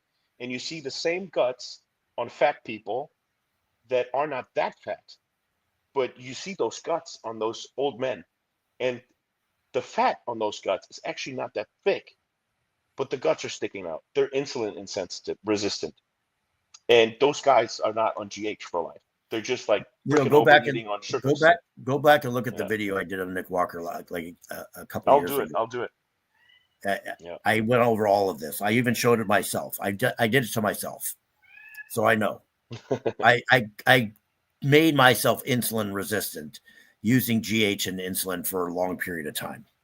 Yeah. And I show pictures of like before and after, and it's dramatically different. And it's not organ growth or any of that kind of shit. It's just inability to digest carbs. And the reason I say that is because, like, okay, I would eat this food and my stomach would be bloated, but the next morning my stomach's not bloated. My stomach's flat because I didn't eat. But as soon as I'd start eating, I'd get bloated again because I couldn't So digest. what would you say? What would you say if someone would be almost never in a real surplus and eat rather low carbs? Would they also get insulin resistant from using GH? I would think they would rather have a better chance. Say this again. If you're like, or let's just say it like this, if you're dieting and using GH, um, how's the likelihood that that's going to make you resistant? I would say your best bet to prevent becoming insulin resistant is to keep your carbs at a minimal. Yeah. So someone asked, in retrospect, what would I have done differently? Number one, if you're going to use GH, I would have used it mostly in a contest prep situation, not all the time, and I would have used it using insulin pre and post workout with it, and that's it. Or taking it at night on a completely empty stomach with no carbs at all. You can take in protein, by the way, like, slow digesting protein like casein or meat or something like that with GH with no problem. And you can digest it fine. It's the carbs that throws it off. So I would basically be on a very low carb diet and using it for contest prep. I wouldn't use it in the off season because you need to eat a certain amount of food just to maintain your size and to grow. And it's almost impossible to do that without, bloating your stomach with GH. I think it also depends on the metabolism of the person. There's people that can grow on 3,500 calories and they can get huge, like a Tim Budasai. He can eat 3,500 calories and gain. And that's a scenario where you could have a breakfast without carbs and dinner without carbs, so last meal without carbs, then put the carbs maybe after the workout and a little smaller amounts on the next meals. And there I could see now here's a the scenario other where I could use it also off season. Here's the other way to do it is if you take insulin, and this is now you have to be really scientific to manage this, to balance out the GH, which means you have to use a combination of long acting and short acting insulins, almost like a diabetic does, to balance out to be able to digest your carbs. That will prevent your stomach from getting bloated. However, let me say this, you will gain some body fat using that insulin. I don't care who you are. And I mean, I have very, very low body fat, but prior to my using insulin, no, let me say this. prior to my using a long-acting insulin, which I use something called Basaglar, which is the same thing as Atlantis. Prior to my using that, I was like shredded year long. I mean, shredded. No matter what I ate, I would eat, stuff myself with In-N-Out burger, and I would still be shredded. Now I'm still lean. I'm probably like, I don't know, maybe 6-7% body fat, but I would stay at like 4.5-5% body fat before. So my skin is a tad bit thicker than it was, before I used the long acting insulin. But I don't have my stomach does not bloat. That long acting insulin keeps I'm able to digest the food throughout the day. Do I care that I'm 2% higher in body fat than before? I don't care, because I'm still lean. But it's I'm not make you look better. Huh? You're gonna make you look younger in the face. The 2% extra body fat? Yeah. I don't know. But I have it now where I'll use 10 units of vascular in the morning and like usually 12 units at night, because I found you have to split it up because it doesn't really last 24 hours. And then pre-workout, I'll use 5 units of fast acting with the GH, and post-workout, I use only 10 units of fast acting and no GH. Now, I will tell you this. I decided to try something recently, which was taking GH post-workout. Mm-hmm. And the reason I did this is because, so if I take GH at night on an empty stomach and with no carbs or anything, I wake up like usually about an hour and a half later, starving. And I want to eat the whole refrigerator. Mm-hmm. I'm so freaking hungry. And I'll eat like everything in sight and then go back to sleep. Okay. However, I took GH post-workout, and I found after I drank my protein shake and a couple of rice cakes, I was stuffed.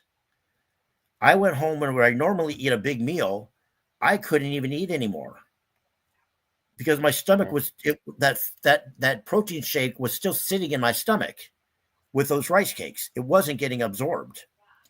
But you took 10 units insulin with it, didn't you? Still, it didn't matter. And I only took 1 unit of GH. 1 unit of GH. A lot of people do it like that. A lot of people do it. I know, but I could drink. I drink this protein shake right after my workout, which is rice milk with whey protein and aminos, creatine, some glutamine, and again the HMB, and that and a few rice cakes on the way home. And usually an hour later, I'm eating a big meal. Whenever I put the 1 unit of insulin post-workout, I sit down and eat that big meal, and I take like 3 bites of food, and I'm like, I don't want to eat anymore. I'm full. Well, if you ever want to diet again, you do that. I'm just saying, it just like the food was still sitting in my stomach from before. So even with the 10 units of fast-acting insulin, it was still sitting in my stomach.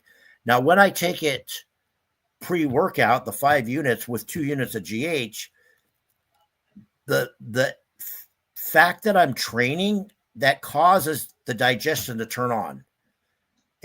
But again, I'm intra-workout. I'm drinking an intra-workout shake, which has 1 scoop of highly branched cyclodextrins, which is probably like 30 grams of carbs with the aminos.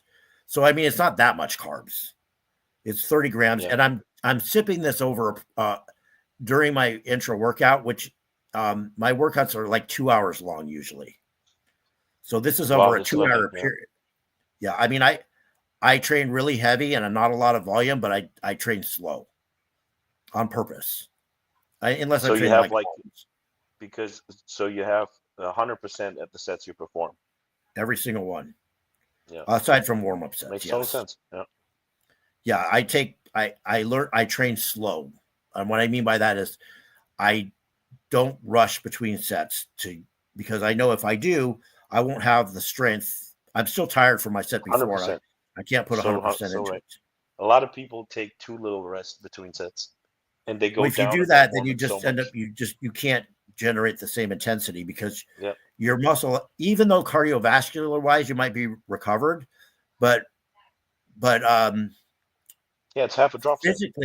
physically your muscles have not replenished your ATP, and physically you're just not there yet. It takes a couple of minutes. I did shoulder press today, and I do it like super slow, right? I put it on here, dead stop, push it up. Dead stop, push it up. Did 90s.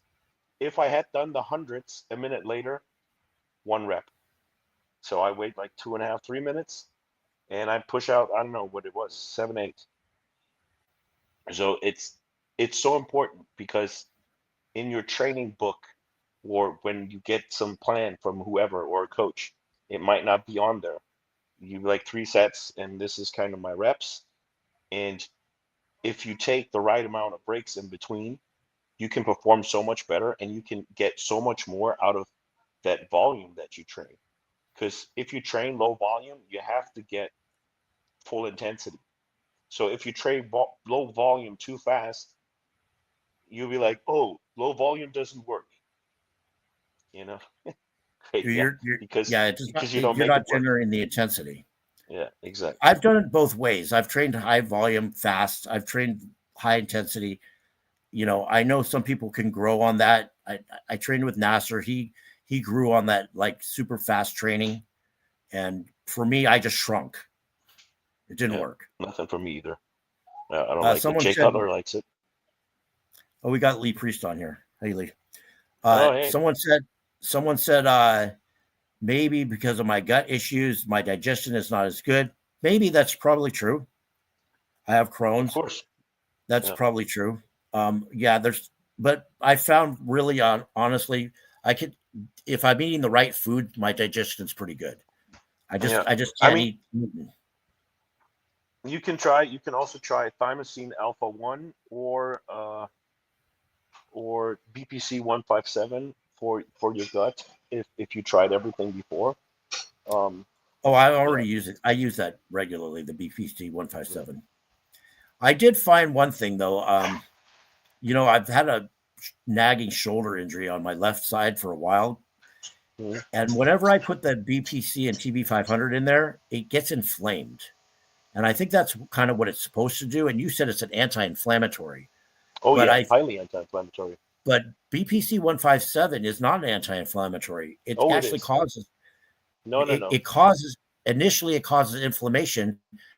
And that's what draws all the healing peptides, like your IGF and everything, to the area, which is what helps it heal. That's how it works. So it does initially cause inflammation. When you first put it in there, it does cause inflammation, and it causes some pain, actually. Okay. I know. I stick it in my shoulder, and my shoulder gets inflamed, and it hurts, at least for a couple hours. So it actually does. Heard that. Yeah. So the way the BP 157, the way it causes healing is it causes, like when you get an injury, naturally your body produces inflammation in that area, which causes more blood to go into the area, which brings like the IGF-1 and the MGF and all the different growth factors to help heal the injury. Well, BPC is like a magnet. It causes more blood to go to the area and causes all the healing things to go into the area. That's how it works. So it initially does cause some inflammation. So you put it in there like right before you trained. Yeah, and my shoulder's aching. Yeah, and when I do it, my shoulder. I would do it rather the night before. Yeah. Yeah. Well, like I said, when I do it before I train, my shoulder hurts worse. Yeah, and it's harder to train. I generally wouldn't take any, like I said before, like any anti-inflammatory agent before or around the workout. I would always like if you want to take BPC in the morning and at night, you should train midday, or you just take it at night. That's how I would do it. I will say this. Where was I? Okay. Inflammatory. I don't take NASDs because I can't because of my Crohn's. It's bad for my Crohn's, so I do not take any NASDs at all. I Yeah. can do kratom. I can even do Norco, but I can't do NASDs. However, I will say this. When I was training with Scott Mendelson back when we were doing heavy powerlifting, and this is like 2005, we would take a boatload of what is it? There's a certain NASD, not what are there's a certain one that we would take. It was a really high dose. Anyways, it's not Motrin. It's one of them. But anyways, we had like a 600 milligram tablet of this NASD, and we would take that pre-workout.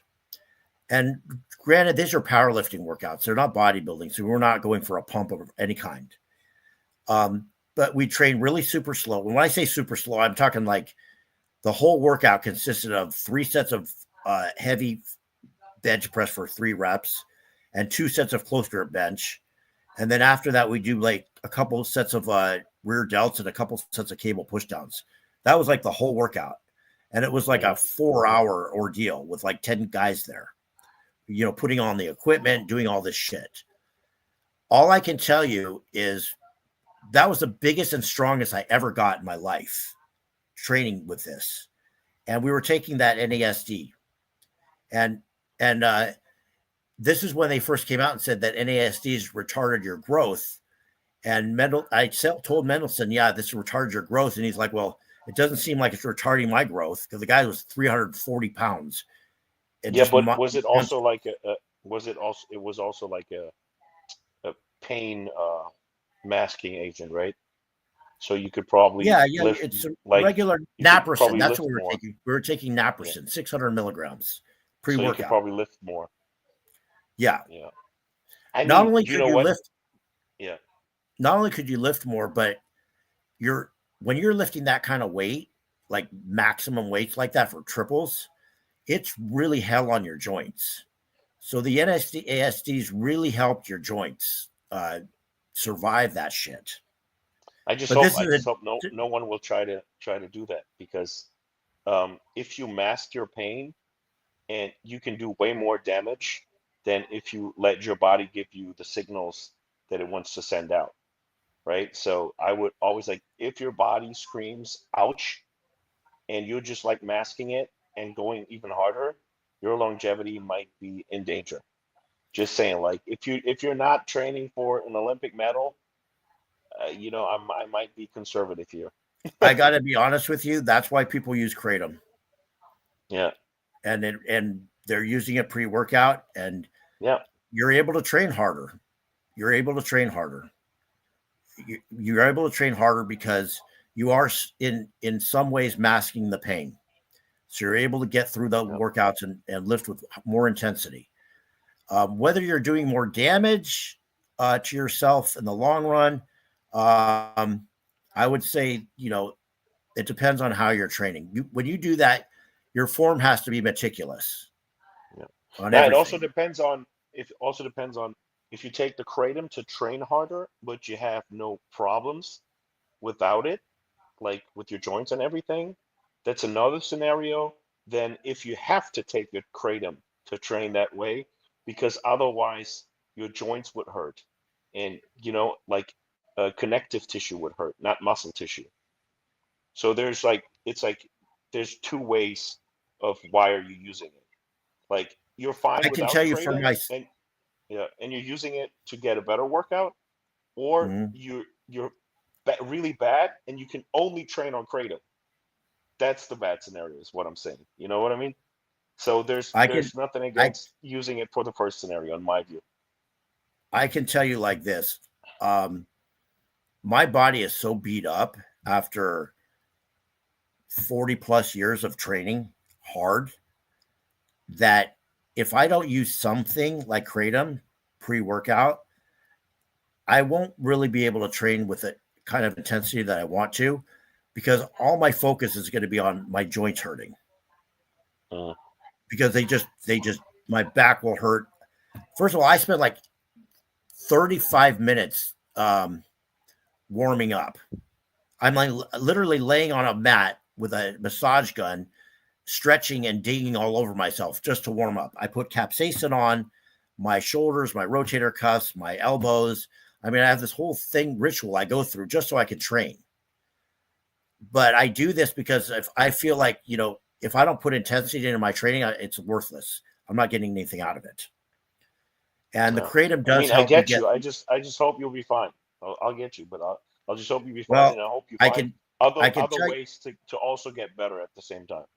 I can tell you, I could probably I don't think I could make the same progress or even hold on to my muscle if I didn't train with that intensity, because that's how I built the muscle in the first place. No, I'm just saying longevity wise that, maybe you can counteract your problems and get them better.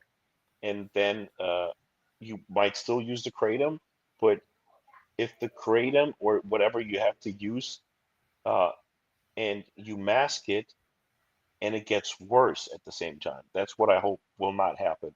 So maybe you can mask it, but still improve your symptoms in other aspects so you can stay there and stay at this till you eventually can't train anymore. They did an MRI on my knee about 2 years ago. Yeah.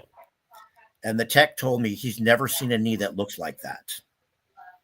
Mm-hmm. My knee is destroyed. There's like no cartilage, no tendons. I don't even know how it still works. It's just wrecked.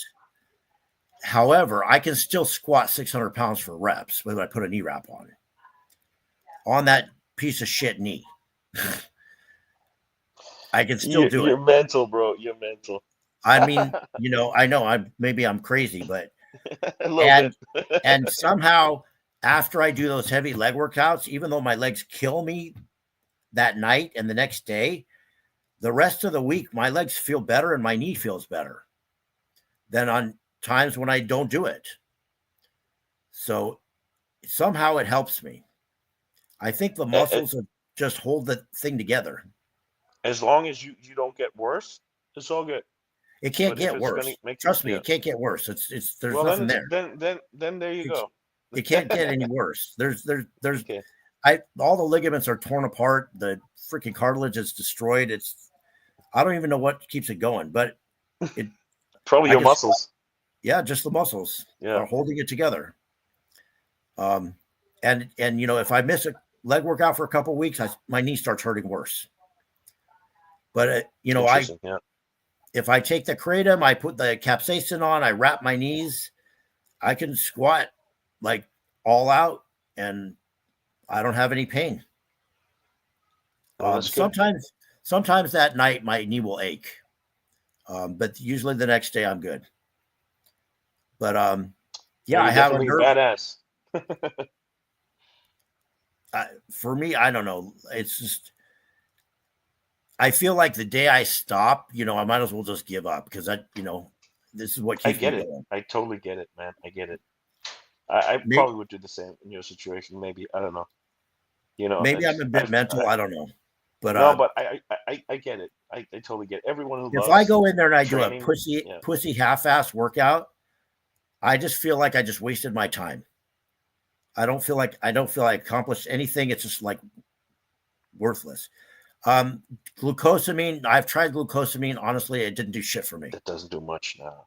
I tried it many times and I got nothing from it. What works really, honestly, nandrolone works great. I know some people don't like it, but man, a little bit of nandrolone goes a long way in keeping your joints feeling good. I mean, I use 200 milligrams of NPP every week, and it's night and day in keeping my joints feeling good and lubricated. Hydration, I stay hydrated. Like I drink 1.5 gallons to 2 gallons of fluid, and I say fluid, I'm not talking water.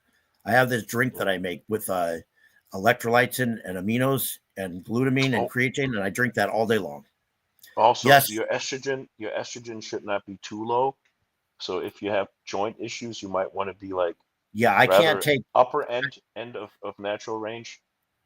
I can't take any DHTs. If I take DHTs, I'm ruined. Like my joints kill. I can't take Primo. I can't take Masteron. I can't take the worst one was that old Equipoise? DH. No. DHB. Equipoise is DHB. fine. DHB freaking destroyed me. Equipoise also lowers the estrogen.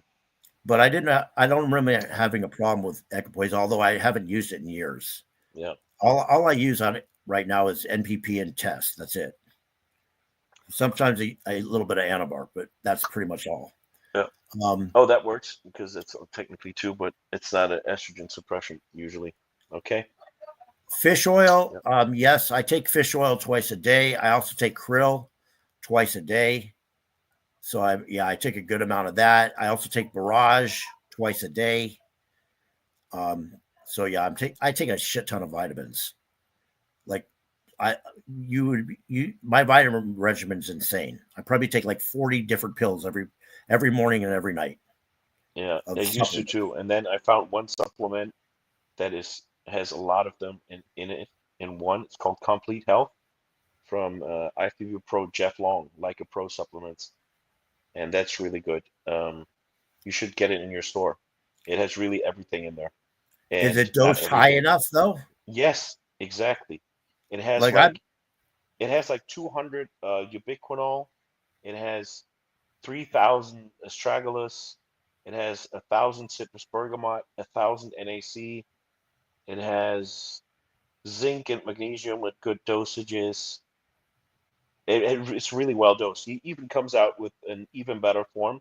He has very good bioavailable forms, but he found an even better astragalus. So like he like this guy is, you can tell this supplement was made by a pro. You can I would tell. have to read the ingredients to. Yeah, it's good. I I'll mean, send I've it to you. found that like multivitamins are just not dosed high enough to do much. It's not a multivitamin. It's called Complete Health. So it So it's does. The only vitamins in there is vitamin C, maybe P5P, and I think that's the only vitamin. I mean, vitamin D is a little in there, I think, but that's actually vitamin D is like, it's called vitamin, but it's not really a vitamin. so like I take that special concentrated K, which is the only company that makes vitamin K in that dosage that you actually really need. And Oh I yeah, actually he has sell that on also my K in there. website. Yeah, I think he Yeah, also but has K in there. most of the vitamin K is at such a low dosage, it's not nearly enough. The Okay, concentrated K is the only one that has a significant yeah, amount of vitamin K. And that studies have proven that. That's why I've been using it for years. yeah, he Um, has vitamin K from MenaQ7, menaquinone, and at what? 180 micrograms. Yeah, it's not enough. It's not Yeah, enough. that's 150% of daily value, but daily value, as we know, is not always Yeah, it's accurate. not enough. Yeah, Yeah, the concentrated K I use 10,000 10,000 units of vitamin D every day. Then so many supplements. yeah, Maybe some of it's overkill, but I've found that it definitely helps. yeah. I mean, I'm in California, so I use a little less vitamin K. In Germany, I use 10,000 too, 10 to Mhm. 7. Here I use like 5. Well, Just, even though you I'm know, here in California, I mean, my gym is underground, and my yeah, exposure to sun is like driving to the gym for 10 minutes and driving home. Most of yeah. the time, I'm So, yeah, inside. yeah, I'm outside sometimes, so that's why I figure it's okay. Yeah. But that highly depends. If you're like in Detroit or so, go at it. Yeah, I still think Leaf Priestess supplements are a scam. I agree to disagree. yeah, me too. I guess if you eat a shit ton of food and you can get all the, it's possible to get the most of what you need from your food if you eat a really good diet, really high in vegetables. Um, I eat vegetables, but not enough to get all that I need. I know that, so that's why I supplement. I Yeah, want if to see I if Lee Priest has a supplement sponsor. I want to see now. yeah, well, he was with No, he Black doesn't. Skull. He was with No, Black he Skull at doesn't. some point. He was. So He I don't know. was. But I don't think supplements are a scam. I think No, some are, some are. but No, yeah. like I said, when I went to the Arnold, the pre-workouts, I think like most of them were bullshit. Like they were the same shit in every single one of them. And I don't think I'm when I talk about supplements, I'm talking about mostly like nutritional supplements.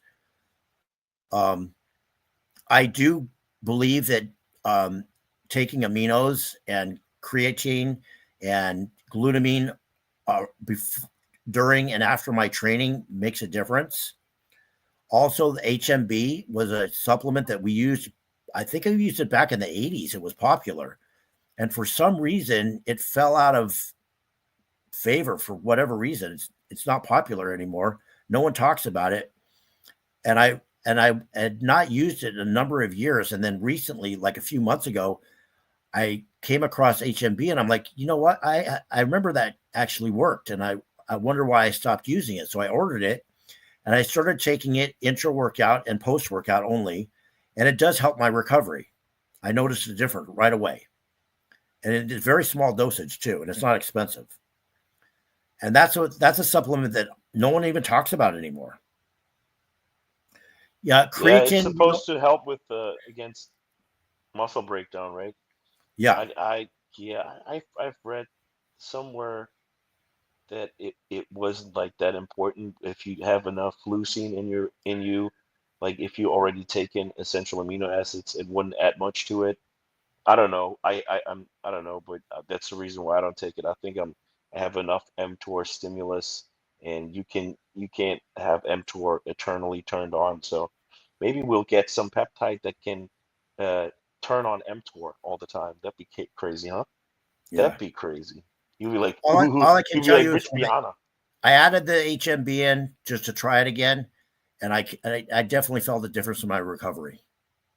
Less Okay. sore, less sore, and I feel like I recovered better using How it. much did you take? 3 grams? No, no, no. It's this little tiny, teeny, tiny scooper. It's like not even. It's like not even a gram. It's a little teeny Okay. scooper of it.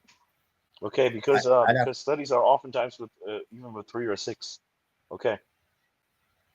I'm telling you that Yeah. the one I get, it's dosed with a little tiny scooper. It's like it's maybe a tenth of a gram. Well, And okay. I'd have to look at the bottle again. It's at the Yeah. gym.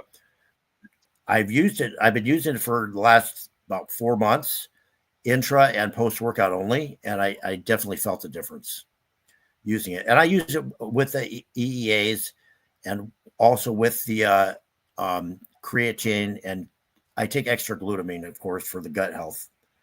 And I take glutamine in my drink that I drink throughout the day. Maybe it's overkill, but and maybe it's also to do with my digestive issues. I'm able to absorb some of this stuff where maybe I'm not digesting my food as well as some other people do. Um, but it does make a difference Yeah. recovery wise. So, Yeah, makes anything else sense. you touch on? Any other questions?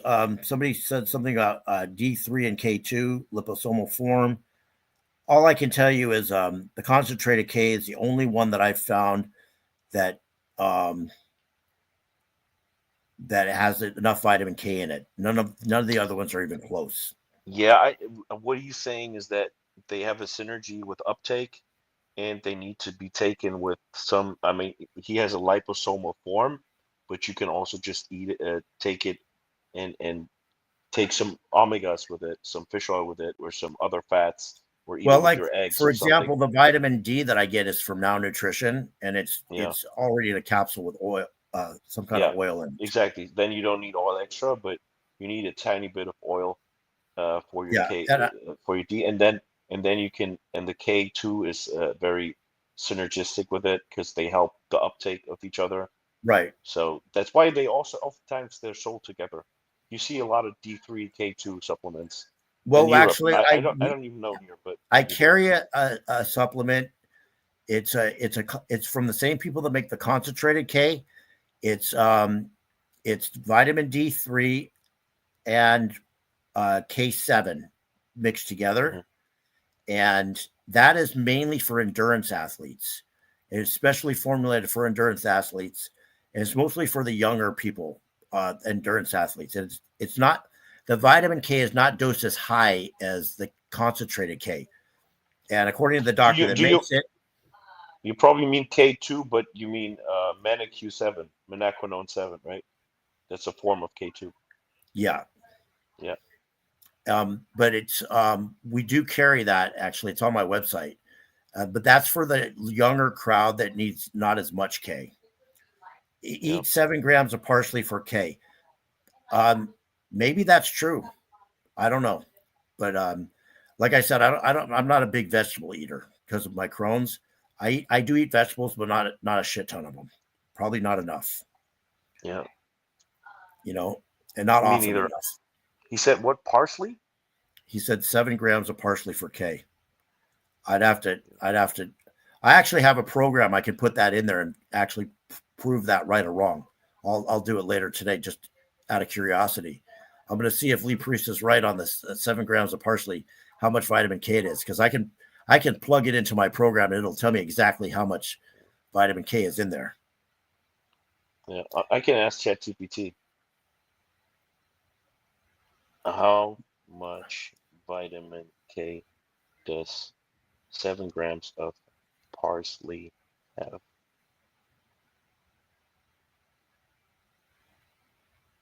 $150 micrograms. Yeah, that's not enough. Oh. I mean, it's really not enough unless you're going in the sun a lot. It's also mostly K1. Yeah. All right, Lee. Get a heart attack now. But you know something like ubiquinol in a good form, I would recommend everyone too. And you can take it with the D3 and K2. This is like longevity health stuff for your heart and such. You shouldn't play with that, especially when you take anabolic steroids. I think kind of like there's some supplements, if you take steroids and you skip out on these supplements, you're like, bro, come on. But yeah. The supplements that I take are not, they're mostly for health purposes. Yeah, it's not to grow more muscle. It's for health purposes, but it does help with bodybuilding, because if you're sick, you don't recover properly. And I really didn't get into supplements as much until I got the Crohn's, and that's where, in the first couple of years of having Crohn's, it was like hell. I wasn't digesting my food well. It was miserable. And it was Tian Clark that turned me on to the supplements. And it made a world of difference. All I can tell you is it made a world of difference. It does make a huge difference, maybe because of my digestive issues. Maybe you can debate Lee on it. I will tell you this. I have not eaten fast food in years, literally in years. But on the trip to the Arnold, I was stranded in an airport at a layover, and I bought chicken McNuggets from McDonald's, and I haven't eaten, and I swear that shit tasted like cardboard. Mm-hmm. I don't know why people like to eat that. It tasted like I was starving because they took my food and I didn't have anything. Because I brought a cooler with food with me and they wouldn't let me take it on the airplane. So they made me store it. So I ended up buying these chicken McNuggets, and, I ate it because I needed to eat something, but why people would eat this willingly, I don't know. It tasted so bad. And then on the way back, I ate a burger out of one of these places, and it didn't even taste like meat. It had no flavor in it. It just tasted like some processed thing. Yeah, it looks a little like rubber. It just looks like fake. It almost doesn't. It doesn't feel fake. It tasted like rubber, and even the bread and everything tasted weird. I think the last time I had something was like this morning McMuffin from McDonald's. But that's on like some English, what's it called? English muffin, Mhm. but it also feels like I'm eating rubber. It's really weird. It's like it looks like so processed and so unnatural because everything's like in shape and sliced and it looks like a pineapple. It's kind of like yeah, dude. And that was like 3 years ago, and I don't even know why. I think there was also nothing around. I was starving. I mean, Lee I said don't get it, man. Yeah. Lee said the hardest is potassium. Um, I take in my drink that I make every day. I have this mineral salt that I buy on Amazon. It's different. It's an actual mineral salt, and it's high in potassium and magnesium as well as sodium, and it doesn't taste like salt. It tastes almost sweet. You can And eat potatoes and bananas. They're high in yeah, potassium. I know. I'm just saying. I don't know why Yeah. he's saying that, but I eat yams, and they're pretty high in potassium as well. My potassium Um, is rather too high, not too low. I don't have a problem with potassium. yeah, I don't know, but I do Most of the take a mineral. bodybuilders have rather too high potassium, not too low. But if you're differently, then go at the sweet potatoes. They're really delicious. And the Yeah, bananas. Everything with starch basically has a lot of potassium, I think. aside from rice. Yeah. Rice Yeah, doesn't rice have has anything nothing. in it. Rice is empty almost. Cream of tartar. Yeah. What is that? Is that like something you put on the fish? I'm Is not that sure what that is. mixed beef? I don't know. I Tartar. don't I know. don't know. Not sure what that All is. right. All right. Well, I think we've Let's covered wrap it quite a up. bit Yeah. of stuff today. 220, man. Appreciate everybody tuning in. Yeah, we went a little bit long, but that's fine. We had a lot of stuff to Yeah. cover. Check out All my right. podcast too, Overcome Podcast. Next weekend with Sean Ray. We're shit talking a lot. No, I'm not. Yeah, and thanks for tuning in, everyone. Leave a And subscription for Larry if you haven't yet. Give us a like. Comment what you think. Comment where we were wrong and we were right. And yeah, thanks for having yeah, me on. And I we'd like wish to get your everyone feedback, and a we great will day. do this. We will do this again next week. All righty. Bye-bye.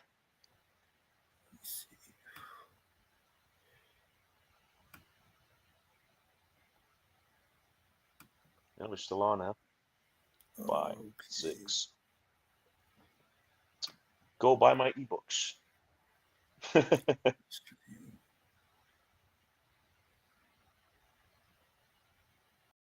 I believe that the fires we're cast upon are the flames we shall become. I believe in a common calling where our temples pray.